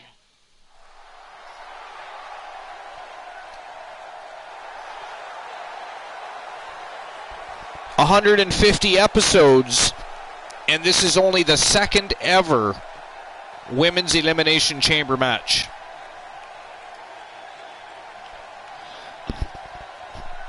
I think we still need to summon the Turret Man. From Melbourne, Australia, Emma. All the way from Melbourne, Australia, it's Emma. And no surprise here, but she's looking like she's all business here tonight, guys. Oh, there he is. Well, to say she looks really Yo, T. How you doing? Well, she's been looking forward to this one for How's it going, buddy? How you been? Where have you been? What have you been up to? Why are you not wearing socks? It's chilly. TT Man. TT Man is in the house. Oh, shit. I better vote. Yeah, you got to vote. If you haven't already, betting lines are still open. I chose Ember Moon. So will Ember Moon win the championship? Yes or no?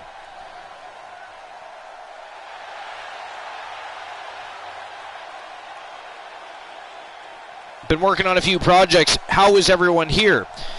Mr. T, we're having a great time here at episode number 150. We're one night away from No Mercy, the Summer's End pay-per-view here at the Archerverse, where we're going to see Saturday night's main event actually taking on the Archerverse SmackDown. Championship matches all night long. It's going to be one hell of a ride. And now, Mr. T, you're here. That makes the night even better. So we're having a rockin' evening. All night long. All night. I knew you were going to say that. Yeah, I know.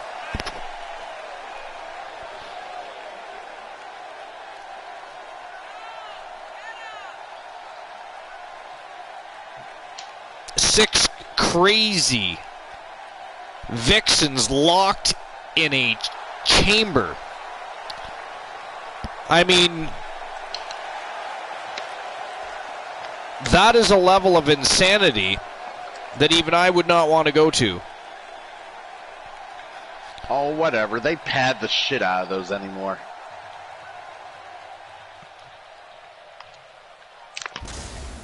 It is true. They do have a lot more safety measures in the Elimination Chamber matchups these days. Yeah. Let's bring in the Elimination Chamber from like 2002. We'll see how people feel. There you go. Actually, it was like 03 maybe. Yeah, something like that. It was in and around there. Yeah.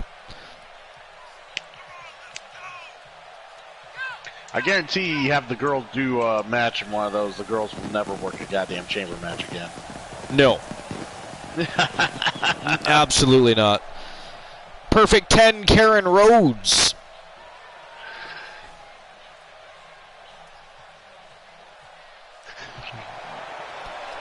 Former two-time Raw Women's Champion.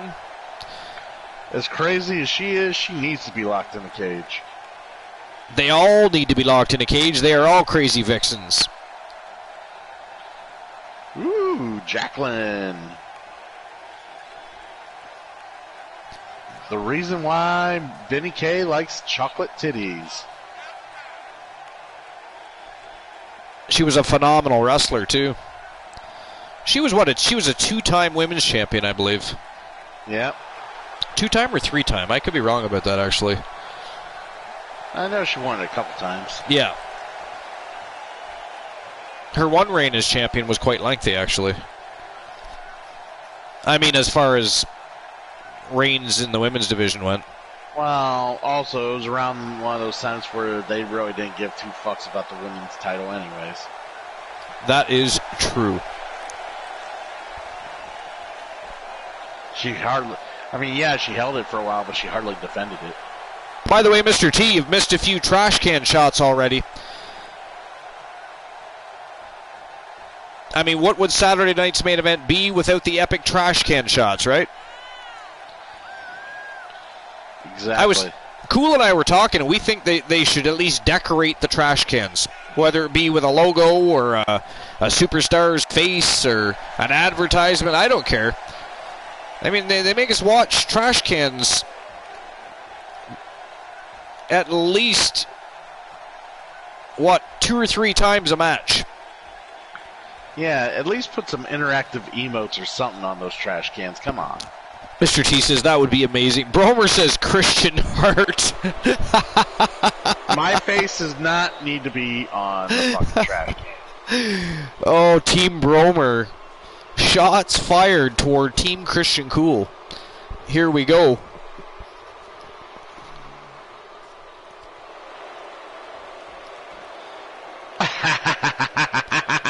Start customizing the trash cans. Yeah, quit obsessing over the fucking belts once in a while and maybe do the trash cans. You wouldn't have this issue. The championships are very pretty. Yeah, and then you're one of those guys who's like, but there's something wrong. I gotta fix it. Don't fix what ain't broke, Archer. I will not deny or confirm that.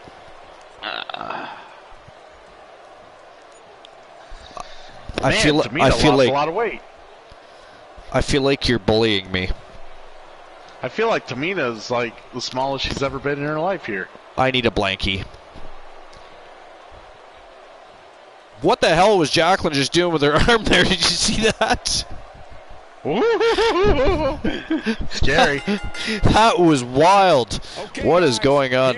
Sasha Banks and Tamina locking it up first. Ooh. Mr. C's like, what was that? He's all turned on. He's like, imagine what that arm could do for somebody. Right? Imagine. Well, she wants this win bad. And a quick overhand punch. You know, you see Tamina now, and you look at this. I'm sorry. What can our newer viewers expect from Tamina just keeps grabbing her by the hair and tossing her across the ring. It's absolutely savage, but I like it. But that's all she ever does, so that makes sense. I could not agree more. As a superstar in the WWE today, there are plenty of opportunities. Oh, she's going upstairs. To see if she can take advantage. She is going to fly. How dare you just enjoy watching girls being flailed around by the end of their hair. Who's this going to be? With a move like that, she's just big jumping elbow drop right to the face. I bet you that felt good. I'm sure it did. Here comes Emma. It is now a triple threat matchup. Sasha Banks got her there.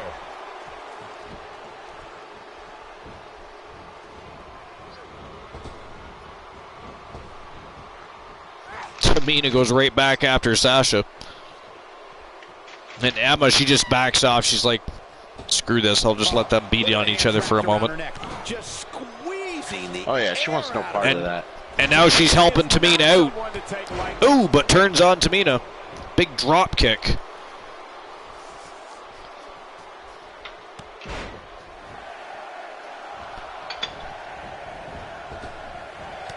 Five, 4, 3, 2, 1.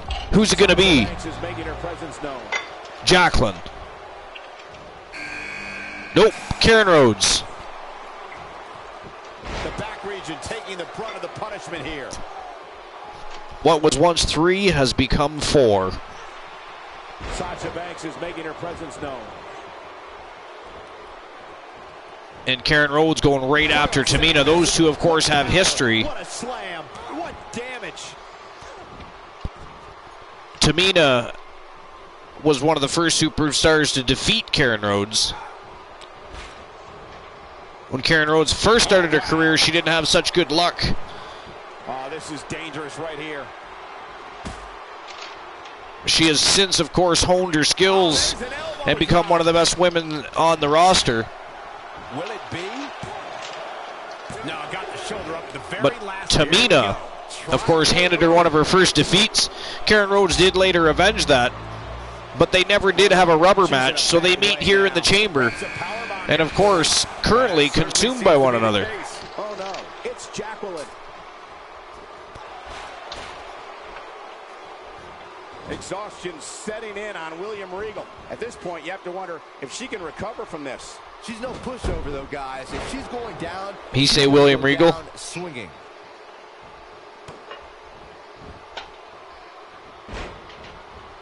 Anybody else hear that? I think she's trying to. I didn't hear shit. Here. Well, nobody said shit. He said William Regal. I thought he did. Good for Jacqueline. Well, I make sure to tune out those guys anyways. They suck. I'm just trying to figure out why he called one of them William Regal. Move from the top rope. She might have it. There's no recovery from that. Now that's what I call counting it down. Who is it going to be? She's definitely energized, but she better make sure she saves something. Ooh, Emma just barely kicked out. Karen Rhodes just about eliminated her. Here's a cover. That's not what she had planned. Well, if it was, she Sasha Banks kicks out. Jacqueline just about eliminate the boss from this Elimination Chamber match. She's got to find a way to get up here, guys. That won't be easy, Michael, given the beating she's taken so far. Ember Moon, big body splash on Tamina. And Karen Rhodes stalking Emma. Big DDT by Karen Rhodes. Kick out just in time. She's still in this one. And the knee delivers. That's a shocking. And Karen Rhodes has eliminated Emma. Has been eliminated. She might be down for good, guys. Cool didn't hear because he is messing with the Cool Wave. Oh, shut up. Uh-oh. I'm afraid to think what's going to happen next. So anyways, can somebody please help me for a moment? And there's the power bomb. I'm which one of those ladies is William Regal? Simply put, the Elimination Chamber is career altering. And if you ask me, we're watching her. Because I'm still confused. I don't know about you guys, but Maybe Karen Rhodes. I don't know. My guess it's a career wrestler. Probably because you picked a moveset or you picked like something of Regal's to go with their entrance. Oh, Karen Rhodes has absolutely nothing of Regal's. That's the funny part. But that doesn't mean somebody doesn't. The Cool Wave. Oh, shut up. I'm eating my feelings. Leave me alone. It is an RCA Cool Wave. This could do it. Black. Purchased at Walmart for $69.99. Has been eliminated. More than likely. And it has an excellent popcorn setting. look at her go. The Archerverse has, of course, looking for a copyright on Cool Wave. Her knee finds the mark. Now it's Rhodes taking some punishment. As the #1 contender, she's just one win away from achieving her dreams. Bromer heard a Cool Wave. I don't know what happened. She looked to be in firm control of this match just a few Wow. minutes ago. When she gets an Ember attack Moon mode, really taking it to Tamina outside the ring. Not even close. Jeez, that was embarrassing. Nice evasion by Karen Rhodes. Oh, the DDT! That's how you put an exclamation Damn. point on the end of a match. And here's a cover. There's the elimination. And Tamina has been eliminated. Wow. Tamina has been eliminated. Man, this Elimination Chamber matchup is moving right along. These women are absolute beasts. I mean, we're down to 3 already. She lands the belly to back. Shoulders down. And your pick is still in the match, Archer. My pick is still in the match. Showing an aggressive And side. she is having a fantastic showing, might I add. Looks like it. She lands the Beautiful belly to back suplex. And Karen Rhodes helping her out here. Whoa, big spear from Perfect 10 Karen Rhodes. This might be it for Jacqueline. Wasn't even close, Michael. Why did she get up? With Oh! a bulldog. Savage. Wanted to take them both out. Tough spot to be in at this point, Michael. That presents a problem, though. Now she's... Oh! Look at this teamwork. That's disgusting. Now we have Ember Moon on the attack. Man, oh man. Her knee finds the mark. Ember Moon looking to eliminate Jacqueline now. Having a tough time getting back up here. As you would expect, given what she's been through here tonight. Well, that's what Karen Rhodes gets for turning her back on the match. Doing a little showboating. Cover here. Got caught by Ember Moon. Here comes Jacqueline. Things starting to go the other way for her. She's going to need to find a way to... Karen Rhodes from behind. She's probably Neck wondering breaker. how her opponent's even still standing, especially after she executed 2 finishers on her earlier. But Look at this figure 4 leg lock by Karen Rhodes. Earlier in the match. You can bet that's still very much weighing. And she turned it into a figure 8. Can Jacqueline fight off the figure 8 leg lock? There it is. Jacqueline has tapped out. She is eliminated. It is now down to 2. The Perfect 10 Karen Rhodes and Ember Moon. My pick is still in the game. Ow, that hurt. Now we have Ember Moon on the attack. Putting it all on Ember Moon going upstairs. She's got some bad intentions. Time to hit the skies. She should stay where she is. What an amazing Ooh. move. She got her good there. That was awesome. Will this be it? There's the elimination. There's the And that is it. That is all. We have a brand new Saturday night's main event women's champion. And her name is Ember Moon. I don't know about you, Archer, but I just want a shit ton of fucking Archer points. I don't know, but I should start betting myself. I actually would have won that one.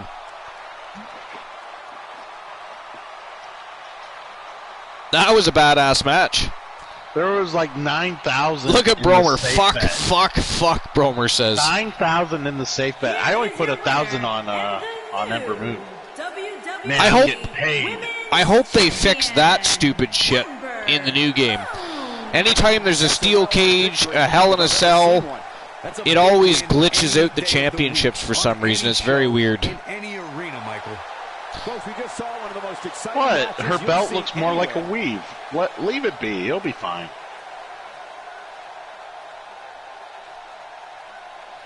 Stuff like that ticks me off. Damn video production people. So a big win for Ember Moon. She is now the second ever Saturday night's main event women's champion. Charlotte Flair being the first. She vacated that to defend the ArcherVerse Women's World Championship. That did not go her way, by the way. If you watched Battleground, you know she lost her title. Big Daddy Cool Diesel. What do you think Big Daddy Cool Diesel's got on his mind?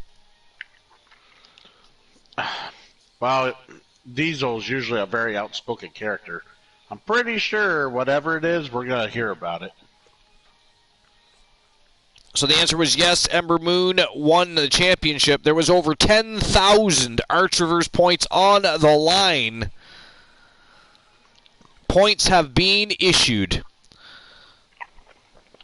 And as soon as we find out what the next matchup is in the championship rounds, we'll get the betting lines reopened.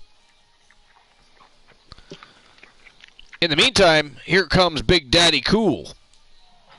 My question is, what am I going to do with 30,000 He fucking really loves Archer that mic. points? He's a man on a mission. He's not going to You keep could us do a waiting, lot so with let's that. find out. Not as cheap as your shit is.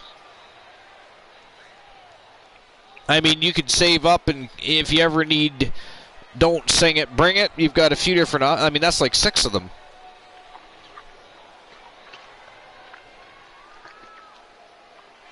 I don't want to see exhibition matches that badly.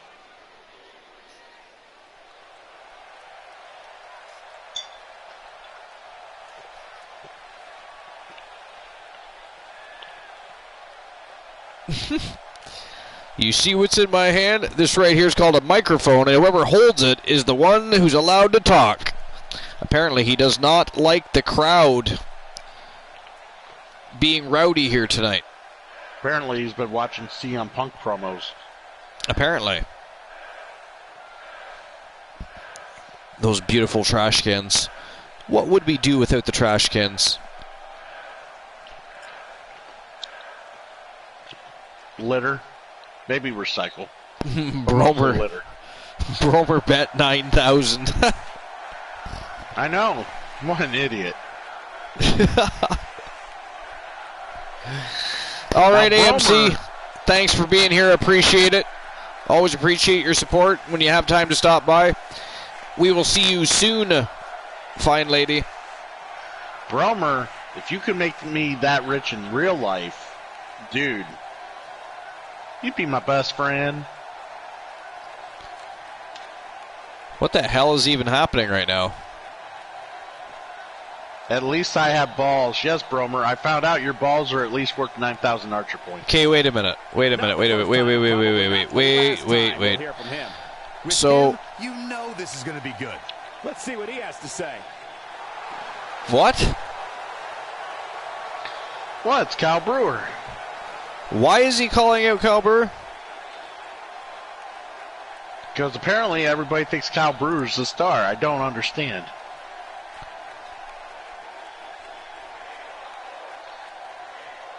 I mean, Kyle Brewer could give Diesel a fucking blowjob without fucking being on his knees.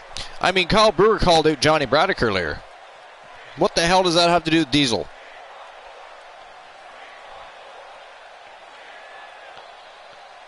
Well, let's remember, Diesel's the one calling not really him concerned out. about it either. Yes. That is correct, but still, what does any of, I mean,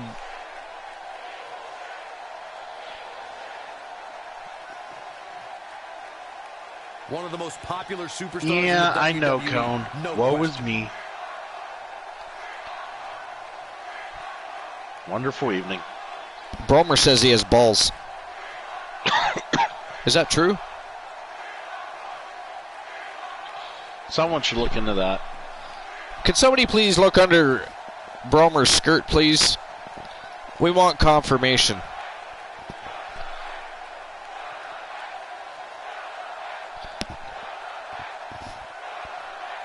Yeah, Phantom Boss, have a good night. Thanks for stopping by. We appreciate you. We'll see you soon, my friend.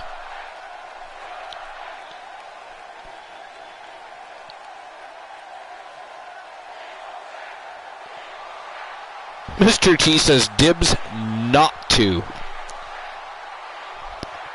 Absolutely, Phantom. Appreciate you for stopping by.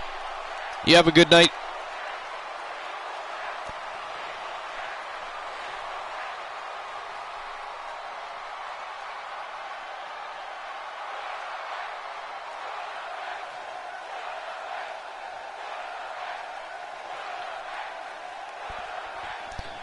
Diesel says, whenever you're ready, I'll beat some truth into your thick skull. I'm going to beat some truth into his thick skull, Christian. Oh, big clothesline from Kyle Brewer. And Big Daddy Cool laid out.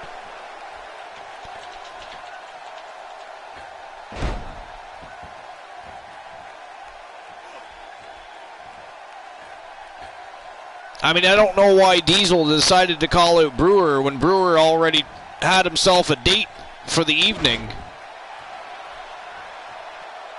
I mean, to our knowledge, Kyle Brewer is facing Johnny Braddock. So what Diesel has to do with this situation, I have no idea.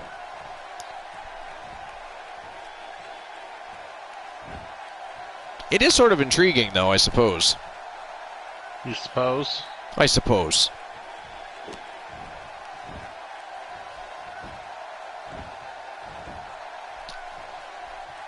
I mean, we are looking for fresh new matchups.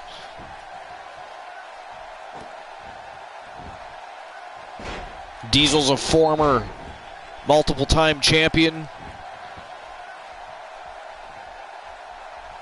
Brewer's looking to become a champion.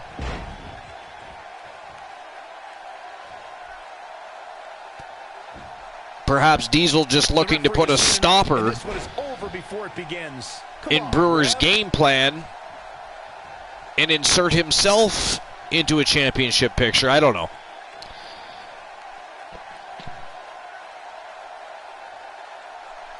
Either way, these two are going to clash at some point. The wait is over. This one's for all. And here we go. And it's coming up next. In a match that is short. This is for the Triggered All-Star Tag Team Championship. It is a Tornado Tag Team Steel Cage match. It's actually an ArcherVerse lockdown match. A tag team lockdown. Between D-Generation X and Power and Glory, it is the OG Kurt Jordan and Big Nasty Brutus Brevna Brown taking on DX, Triple H, and Shawn Michaels. So, let's see here.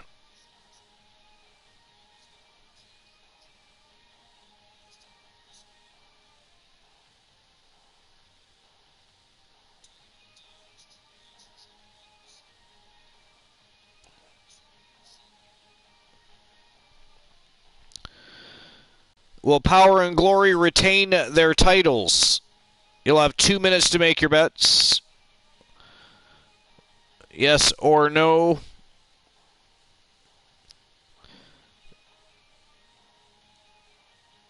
And betting lines are officially open. And this match is ready to get underway. It is go time. Tag team lockdown matchup for the Triggered All-Star Stable Championships. It is D-Generation X versus Power and Glory.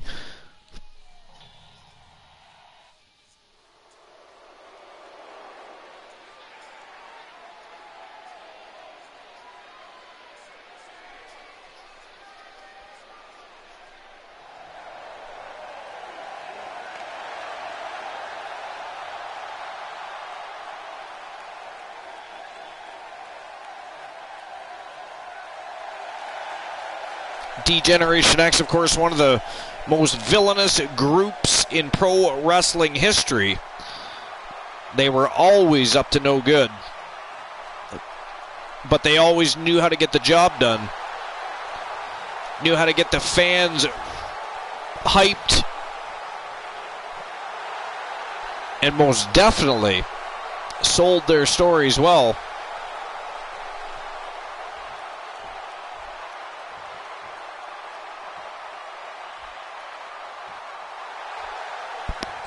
And here come the champions. They are the reigning, defending, Triggered All-Star Stable Tag Team Champions. Inside this arena for this one is absolutely and out first is the OG, Kurt Jordan from Team KJ 2294.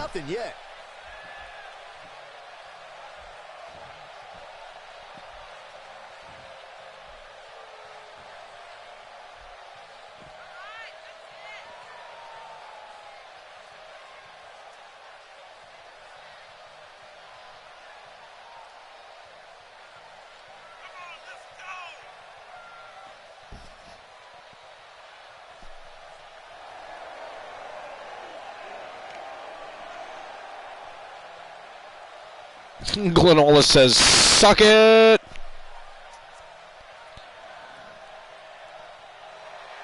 We all know Christian Cool wants one of those Kalo vests.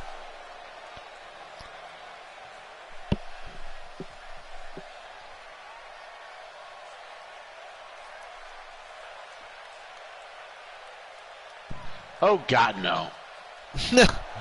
That was delayed. No, I didn't realize I was muted. The champ comes into his I might be able to pull off the fedora, but don't ask me to pull that reason, vest Cole. off. There's no when way. You're the champ, you don't have to worry about winning. You just have to make sure you don't lose. That is the champ. He is the other half of Power and Glory. Actually, he's 1/3 of Power and Glory. Seems to me like the champ is all Big right nasty back, Brutus Bruvna Brown. Fuck you, Bromer. Going to use my brand new Cool Wave. Fuck yeah. Did you order that? Did you have to pre-order that, Bromer? I hope so. I hope that pre-order costs a fucking fortune. The Cool Wave.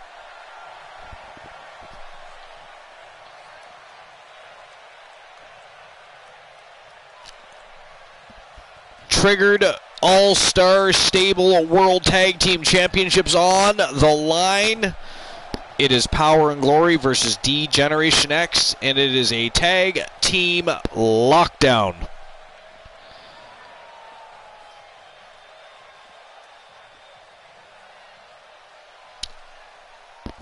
But apparently here at Saturday night's main event, they just called it a Tornado Tag Team Steel Cage match.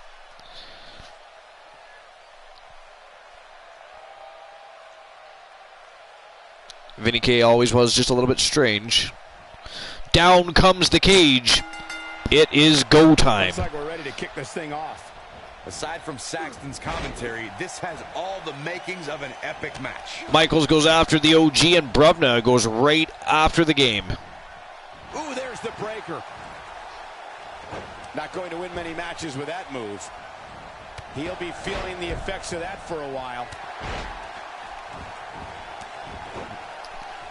Shawn Michaels got some jokes in there tonight, but the OG picks him up and slams him to the mat.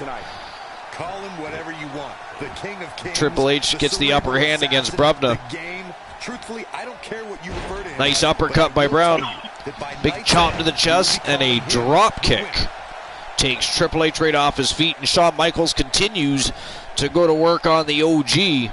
Well, moves like that at this stage are not Continues to work on that arm and shoulder. Arm breaker after arm breaker.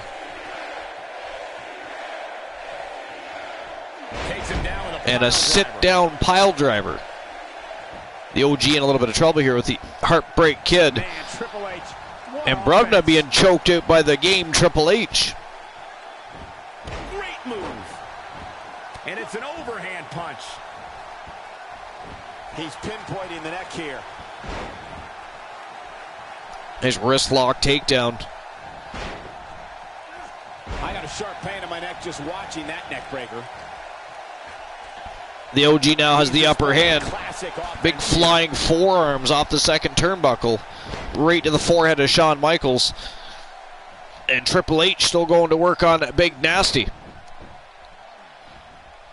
He took an incredible Big DDT.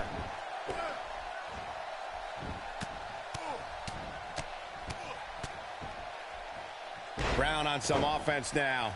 The Tornado Tag Team atmosphere appears to be getting the best of him here.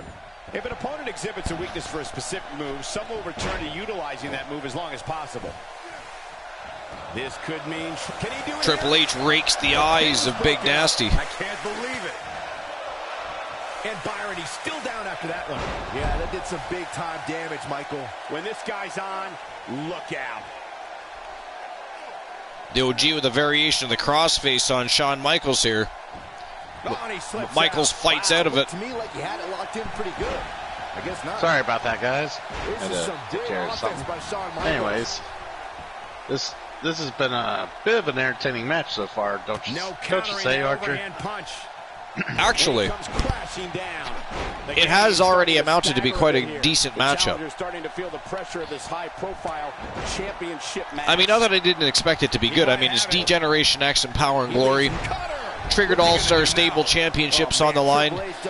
We knew it was going to be high octane, but it is really... I mean, the pace of the match just accelerated so fast. The way I see Apparently, Shawn Michaels has no ring awareness. Won't just turn around and kick the OG right in the head. Triple H launches the OG with a German off the second turnbuckle. But now the OG already back on the attack, and Triple H now flat on his back. Shawn Michaels tuning up the band. Oh, sweet chin music. And Big Nasty is down and out. Oh, man, I thought he had him. Just needs to do more damage. Big Nasty kicks out, though. He wants to be right now. Yeah, you're I not mean, going to win many matches. I don't care what anybody says, and with all the super kicks delivered in modern day wrestling, Shawn Michaels still delivers the prettiest and most devastating super kick. Yeah, agreed. Just testing the waters a bit there. It'll never look as good as his. No. Plenty of downward thrust on that elbow drop. Man, Triple H, what offense. Looks as though the champ has run out of Man, gas. D-Generation X right now is systematically taking apart Power and Glory. And you get the feeling that he's not going to look. It's starting to look more and more like we might have new tag team champions here tonight. Oh, it's looking that way. That was it. Nobody controls the pace Can of the match. D-Generation X dethrone the champions? Triple H setting it up. The spine buster. That's called making a statement, Cole. He is a one-man gang in there. Putting it all on the line. Shawn Michaels going upstairs in a big flying elbow drop. I'm just Triple H stalking the OG. Might have just secured the victory. And a pedigree. Wow, busted open Kurt Jordan. But now Triple H. Can he do it here? 2, 3, no, a kick out. And the OG kicks out. Wow. What resiliency. There may be no keeping him down tonight. Tuning up the band again. Sweet Oh, Brovna. He just about takes the head right off of Brovna with that one. And that is it. That is all, ladies and gentlemen. D-Generation X, your new Triggered All-Star Stable champions. Nice. Power and Glory have been dethroned. Yeah, give me some of those points.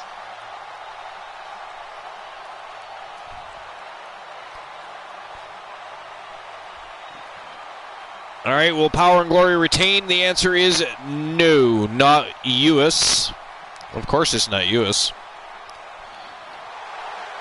Here are your winners and the new World All-Star. Just a little over 7,000 points were on the line there. Triple H and the Heartbreak Kid, Shawn Michaels. So Shawn Michaels and the game Triple H, D-Generation X, the new Triggered All-Star Stable Tag Team Champions. Two should even think about splitting up.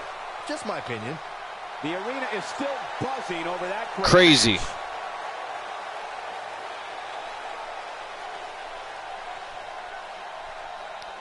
Well, everybody else on the brand might as well suck it, because they are not good enough to carry those titles. This one's for all the marbles. Oh, look at what we got here. This one's going to be a classic. Looks like Johnny Braddock has a cup of haters here. So this one's going to be for the WWE Pure Wrestling Championship, and this is, of course, the co-main event of the evening. Here at episode number 150, tomorrow night, Saturday night's main event versus the ArcherVerse SmackDown, No Mercy, the Summer's End pay-per-view. It's going to be an epic time. It's an after-midnight party at the ArcherVerse.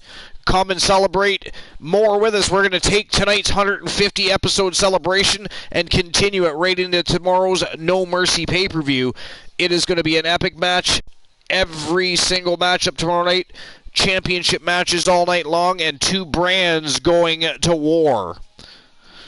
Don't forget that during a pay-per-view, a Universe superstar can win an ArcherVerse belt. If that happens, that belt won't be... the ArcherVerse doesn't even get a chance to regain that title for a full month. The only time we see ArcherVerse versus Universe is at pay-per-views. So champions have to be at the top of their game, because if they lose their title to the other brand, it is gone for at least 30 days. It's an epic time. It's an exciting time to be a fan of the ArcherVerse. We've got some awesome matches coming your way. More great pay-per-views, and again, as we approach the Halloween season, the ArcherVerse has resurrected Halloween Havoc. So one of our next pay-per-views, actually our very next pay-per-view, is going to be Halloween Havoc. So we've got a lot of cool things going on, don't we, Cool? Oh, yes, we do. But I have to say, Archer, I have to say, when you advertise WWE Pure Wrestling Championship, the people I see here is the complete antithesis of what I expected in this matchup. I mean, Diesel is not a pure wrestler, for one. Two, Kyle Brewer? Come on. And three, I don't understand how Braddock became the champ. I mean, someone laid down in the ring and took a nap. Someone laid down in the ring and took a nap. Team the Turret Man, what saith you about this attack on Johnny Braddock?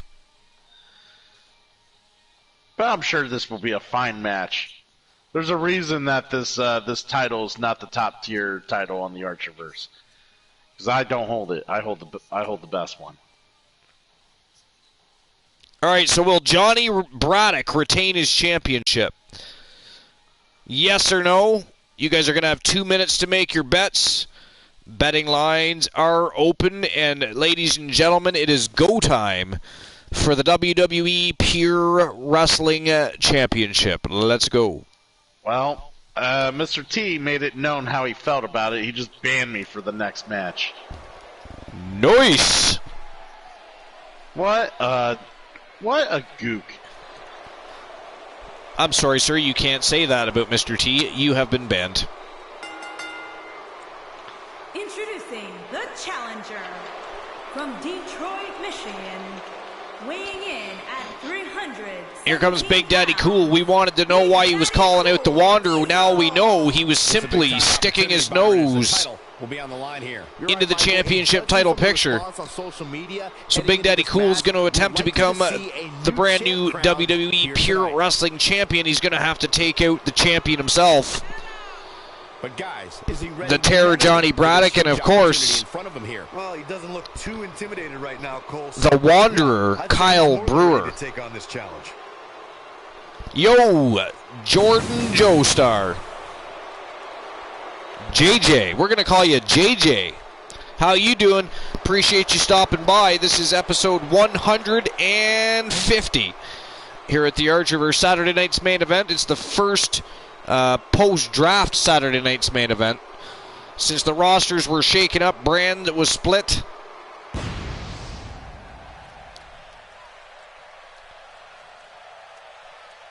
And tomorrow night, JJ, we have our Summer's End pay-per-view show. It's another after midnight party at the Archerverse, and we are going to have No Mercy, where we'll see Saturday night's main event roster taking on the roster from the Archerverse SmackDown.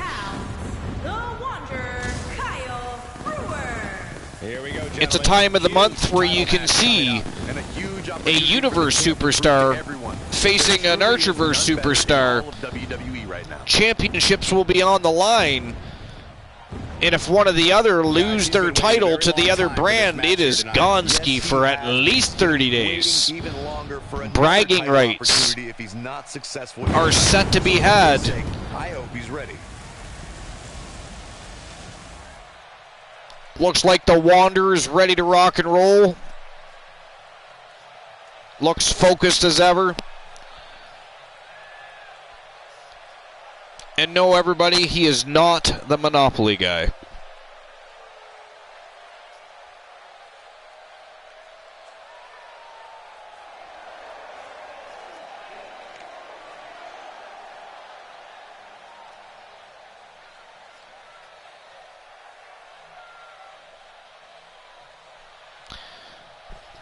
And here comes the champion from Team The Turret Man. He is the reigning, defending, undisputed WWE Pure Wrestling Champion. He is the Terror, Johnny Braddock. Pure Wrestling Champion, the Terror, Johnny Braddock. Here we go, guys. The triple threat match we've all been waiting for. And anytime you get to see these superstars compete in the same ring at the same time is a real treat. Guys, this match will undoubtedly go a long way in determining just who is the most dominant superstar. That's what makes this match so great. These superstars clearly have a point to prove here tonight and will likely do anything necessary to go ahead and prove that point.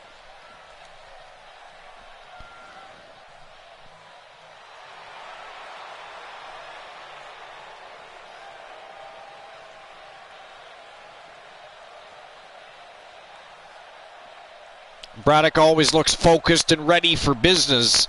Tonight will be no different as he looks to defend his WWE Pure Wrestling Championship against Big Daddy Cool and the Wanderer Kyle Brewer. This should be a barn burner.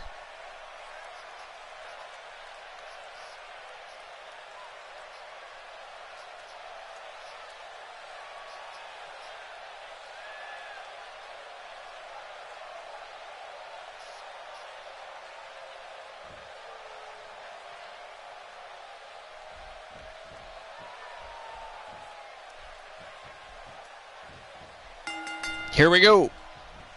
And these superstars look more than ready to get going here. Wow, Hurricanrana by the Wanderer on Big Daddy Cool. Already off to a start. And this championship match has the makings of an instant classic. Hitting the ground running in this triple threat matchup is the Wanderer. Can he end it quickly? And there's the kick out. Might have slipped there, Cole. Went for a pinfall attempt already. Big Daddy Cool interfering, throwing a wrench in the plans of the Wanderer. What kind of tactics are going to help him here tonight? Johnny Braddock just showboating a little, getting the crowd going. I see someone who knows the value of hard work and dedication. Well, the time for talk is over now, and he knows it.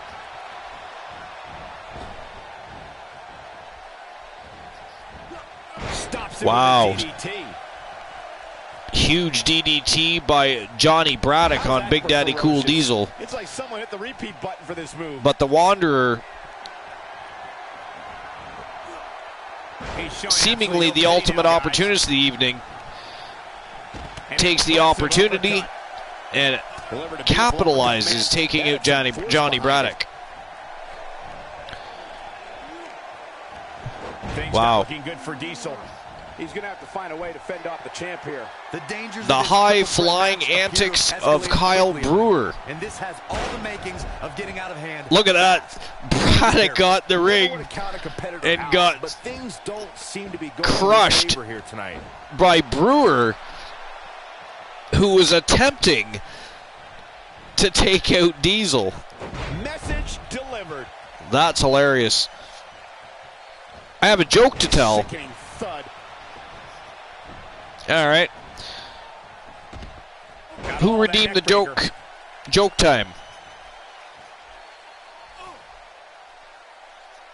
JJ. All right, JJ. Why did the Scarecrow win an award?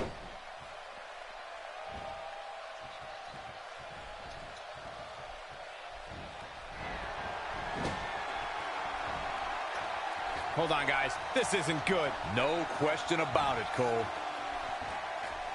Why did the Scarecrow win an award? A bad place to be for the challenger. The challenger is starting to feel the pressure of this high-profile championship match. Given what he's gone through in his match so far, I wouldn't be surprised to Or see if JJ's not here and anybody else would like to know the answer to that joke, let me know. He's sending a message to the entire Why did the Scarecrow win an award? Right there. He needs to capitalize on it now. Did you see the impact on that? Wow. And testing Sir Isaac Newton's Bromer wants to know. Gravity with that move. The Scarecrow won an award because he was outstanding in his field. There may be no stopping him. Oh, there's JJ. The knee now. He was outstanding in his field. I mean, that's fucking awesome. Don't even try to... Cool, go fuck yourself. I can hear your thought process all the way from Stinkville. Yeah, see, boo. I knew he was... You loved that joke, sir.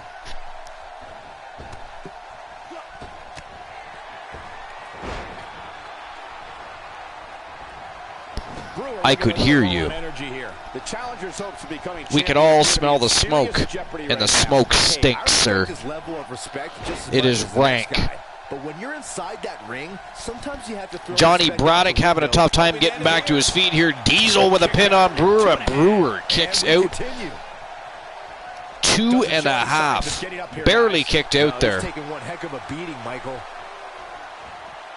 Whoops, not even close. What was he thinking? It's like Diesel's attempting to evade Johnny Braddock here. Going for broke. Look at this. Momentum's firmly A pedigree. Double underhook facebuster by Johnny Braddock. Diesel has been eliminated. It is down to 2. The Wanderer and Johnny Braddock. One of these two gentlemen are leaving Tokyo as the WWE Pure Wrestling Champion. Whoa, that was awesomeness personified right there. 2, but the champion kicks out. Braddock kicked out. Diesel finally back to his feet, but he has been eliminated. Goodbye, sir. What athleticism. My God. Kyle Brewer, easily one of the most athletic superstars on the roster. He is a one-man gang in there. He can beat you on the ground, standing, in the air. I assume if there was water, he would be like the fucking Navy. Big miss for him there. And he'll likely pay for it here. He may be in the best physical condition I've ever seen him in. He doesn't appear to be in a hurry to get up here. I just don't think he has it in him anymore. Zombie Master. Yo. How you doing, my friend? Appreciate you stopping by. This is episode 150, Zombie. The whisper wins, she's a blowing. 150, Zombie. I think that caught everybody in this arena off guard.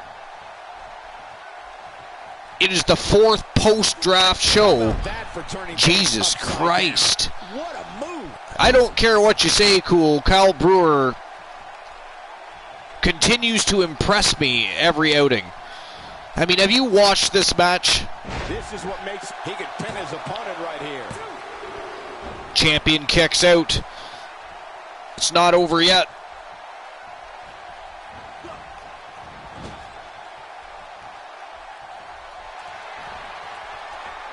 Oh! Man, that's gonna hurt. Senton. That was not a senton. Is over. Man said senton. He's looking at it. Like a flipping wheel kick or some goddamn. I don't know what it was, but it was awesome. Number 1 contenders in firm control of this one. Braddock goes to kick out. Momentum certainly on the side of the So the Wanderer slaps on a Boston Crab, or a variation of, anyways. This is the hold. Wow. Part of me thought that was it, Cole. This is going And Braddock able to fight out of that too. The Wanderer going back upstairs. He's ready to fly again. He's looking shaky. This could be the end. Wow. Oh! Coup de grace. Look at this. Holy shiznit. Really? Braddock reversed that dragon screw leg whip, but another reversal by Brewer. This match is crazy. This is nuts. Brewer is too small to be a legit champion.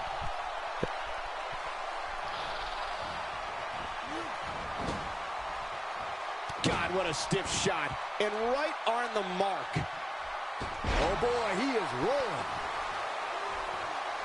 Kyle Brewer absolutely beating down the champion at the moment. And there's that.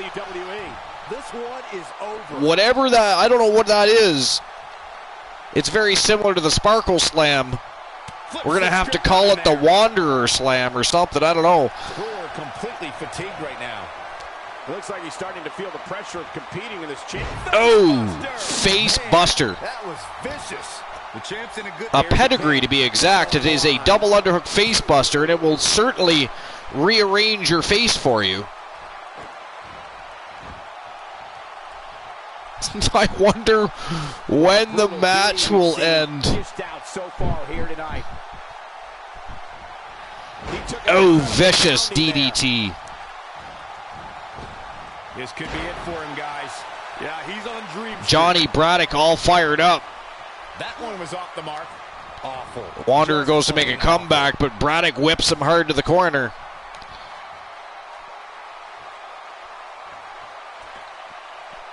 He's taking the Wanderer upstairs.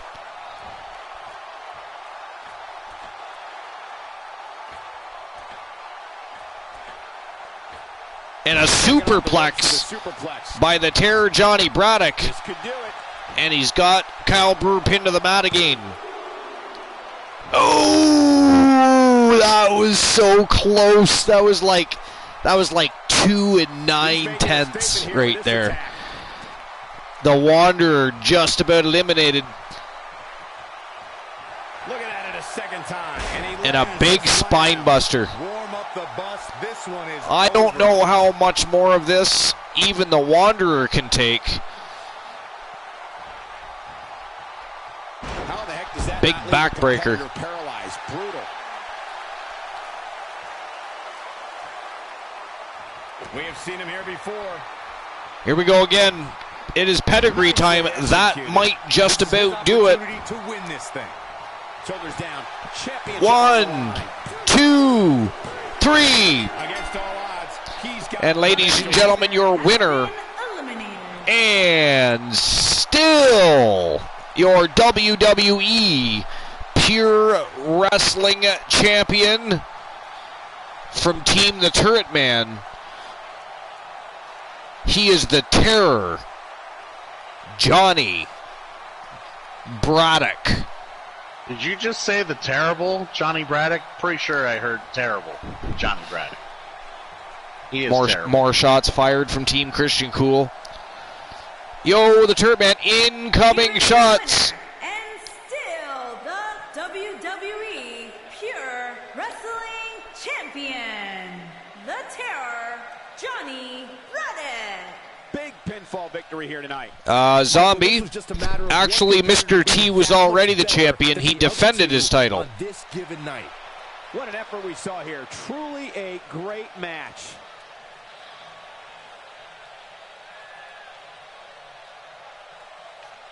No. It was against Big Daddy Cool Diesel and the Wanderer Kyle Brewer. It was a triple threat match. Triple threat eliminator, actually. And it was for the WWE Pure Wrestling Champion. Johnny Braddock retained, which is very impressive because multi-man matchups, it's very hard to defend a title in.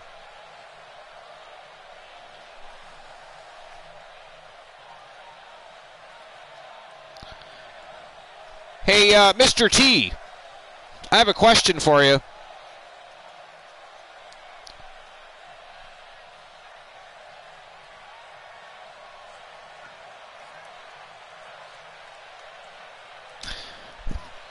Why did the melon jump into the lake?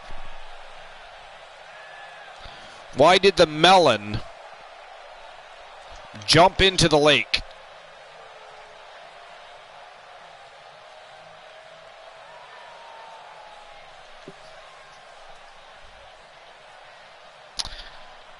Well, Mr. T, it's because it wanted to become a watermelon. Ooh, that one was fucking fantastic. That one was fucking. You I don't even have words for it, how bad it is. You're tickled pink. You're all warm and fuzzy inside right now. You're giddy. You're all tingly. You wanna giggle like a little girl because you love that joke so much. I might as well face fuck a fucking bull before I hear another more. Zombie Master, hashtag unfollow. Hey, Bromer, hashtag ban zombie.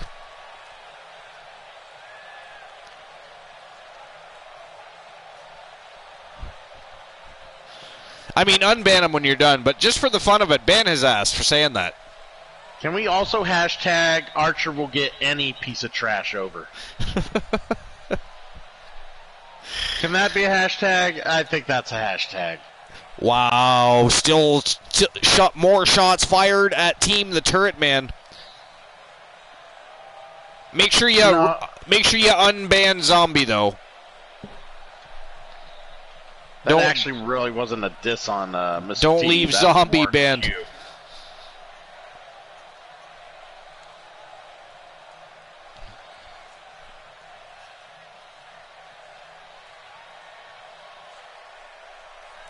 All right.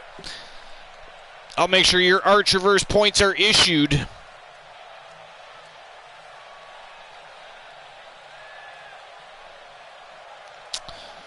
The question was simple. Will Johnny Braddock retain his championship? Can you hear me? I am lost and alone. He was trapped in the abyss, but Zombie has returned. The dead is walking. The world is good again. Would you come down from your throne? So will Johnny Braddock retain? The answer was yes. He is still your reigning, defending, undisputed WWE Pure Wrestling Champion. Points have been awarded. And now we head into the main event of the evening of episode number 150, The Night Before No Mercy. Tomorrow night, the after midnight party at the Archerverse. We're going to see the Archerverse SmackDown taking on Saturday night's main event. Championship matches all night long. It is the one time a month where a Universe star or an Archerverse star can win a title from the other brands. And don't forget, if they do that, they have bragging rights for at least 30 days. It's going to be a fantastic time, so make sure you're here tomorrow night. It is the most must-see show on Twitch TV. It is the late-night place to be with Archer's Army. It is always a great time, and it is now time to move along, keep the show on the road. It is main event time. We've been waiting a long time for this. And the main event of the evening, ladies and gentlemen, is Stone Cold Steve Austin, the Rattlesnake, taking on Team Kraken Skull's boy.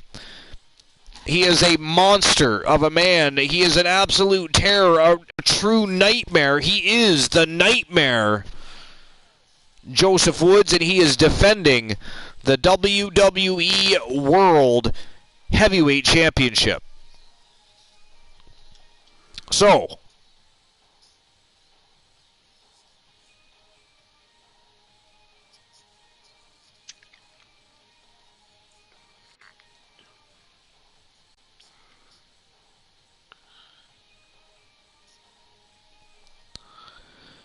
will Steve Austin dethrone the Nightmare? Yes or no? You're going to have 2 minutes to make your bets. This is the final bet of the evening. Yes or no? It would make my night to see Steve Austin beat the Nightmare. Betting lines are officially open. Get her done. It is go time for the WWE World Heavyweight Championship.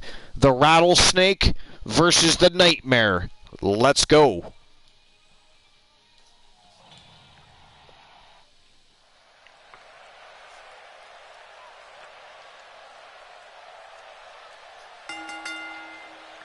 The following contest is scheduled for one fall and is for the WWE World Heavyweight Championship.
The Rattlesnake, Stone Cold Steve Austin, multiple-time champion,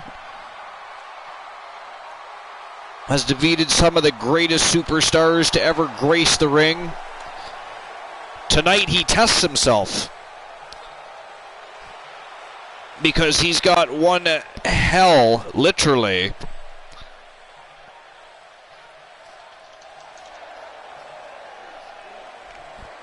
of a beast of a man, a monster, a true nightmare in Joseph Woods. This could get very ugly very quickly, ladies and gentlemen, so hang on to your seats. Hold on to your lug nuts. It is definitely time for an overhaul.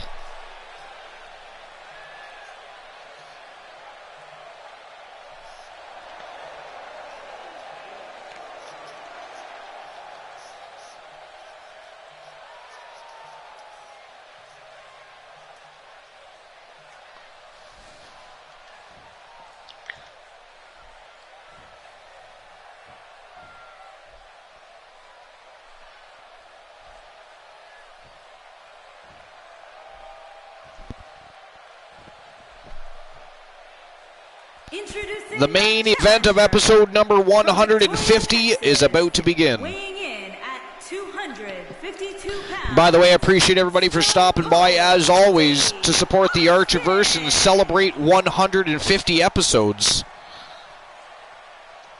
Introducing the champion from the other side. It's going to be a great main event between the Rattlesnake and the man from the other side of darkness.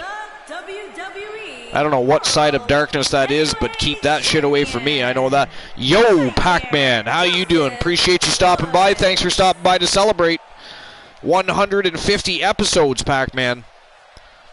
This is the main event of the evening. It is the Rattlesnake versus the Nightmare for the WWE World Heavyweight Championship. But Pac-Man, tomorrow night, at another after midnight party here at the Archerverse, we're going to have our Summer's End pay-per-view show where you'll see the Archerverse SmackDown taking on Saturday night's main event, championship matches all night long. No Mercy is going down tomorrow night. Only one competitor comes out ahead here. So we're going to take all the hype and energy from tonight's 150 episode celebration, and we're going to continue that tomorrow night for No Mercy, the Summer's End pay-per-view. It is going to be one hell of a good time. Working for control. Checking out Steve Austin. Do you really think he can unseat the champion here? He steps in here as the challenger, so he has nothing to lose. We'll see if he can dethrone. So far, the Nightmare having zero issue taking care of Stone Cold Steve Austin. We'll see how this match progresses. But thus far, the champion looking to quickly retain his championship and cut the head off the Rattlesnake.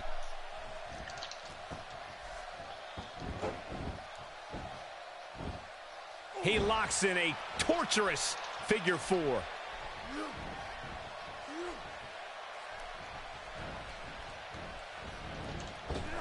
Austin wow. In a good place right now. You can bet he's not going to let this go. Cool, are you watching this? Hey, are you seeing what is happening? There's really no way around. Unfortunately, yes. I know it's early, but if things stayed the way... Whoa, he works his way out. A bit of a reversal by Austin. Right there.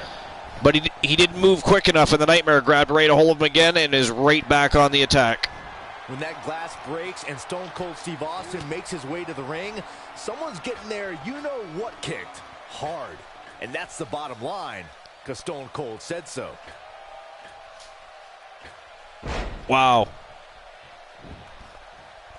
A nightmarish cutter off the top turnbuckle, and Austin not moving. He goes for the quick pin attempt. Oh, man, they don't even seem hurt after that. He kicks out after one, though. Display of heart and determination. That doesn't happen very often. Not many people kick out at a 1 count after being pinned to the mat by the Nightmare. He might have it. Bang! Oh! This could be it, guys. Out of nowhere, another cutter.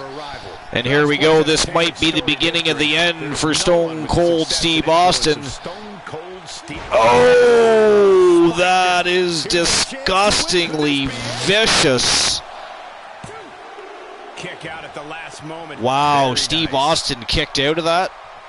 Stone Cold still alive in this matchup. He somehow manages to kick out well, I hear that. He can finish a match if he doesn't break his neck. So, my lord! Wow, he's better than that. But the Nightmare just continues to stalk and batter the Rattlesnake. This is crazy. what the Nightmare has been able to accomplish since joining the Archerverse, and now he's over on Vinny K's roster. He's part of the universe now. Looks like trouble here, Byron. I don't know. I guess that all depends on who you're rooting for. Make no mistake. Oh, he busts open Stone Cold. Stone Cold bleeding all over the place. Job of turning that around. A burst of energy by Stone Cold. And now with Stone Cold turned to mount an attack on the Nightmare. Can he keep the momentum going? Collision in the middle of the ring. And there's your answer. The Nightmare whips Austin hard to the corner. And is stopping a mud hole. He just gave the middle finger to Stone Cold Steve Austin. Oh, he did. He gave a two-fingered salute, and there's another cutter. That one was even more impressive than the first time we saw There's another cutter. The Nightmare just measuring Austin up, looking to size him up, to have that final nail put in his coffin. Wow, out of nowhere, snapmare takedown by Stone Cold, and he locks on a chin lock. Steve Austin showing some. He's got a chin lock locked right up, but look at this, the Nightmare getting right back to his feet. Big elbows to the gut of Stone Cold Steve Austin. Uh-oh, looks like Austin's going for a last ride. Slam right there, guys. And that just might do it. No, got the shoulder up. Wow, Stone Cold kicked out. Stone Cold kicked out. He's got no quit in him tonight. Does he ever, Michael? Very difficult position to be in right now. Yeah, situations like this usually don't end very pleasantly. I mean, how much more punishment can Austin take? According to the Nightmare, a little more. Apparently. Oh, that was ghastly. That was one hell of a brainbuster. And another cutter. That is three cutters. Put two rivals in the ring together.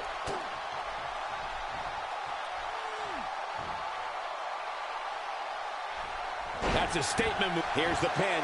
Title on the line.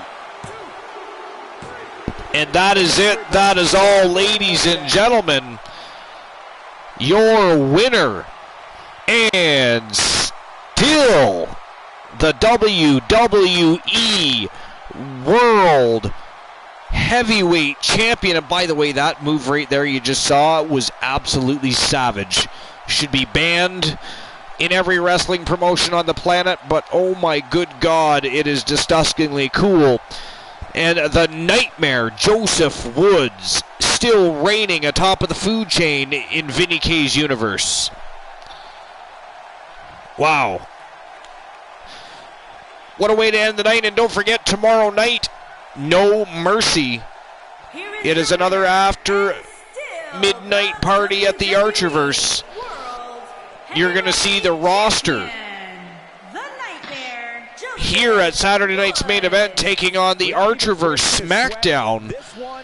We're going to see champion versus champion.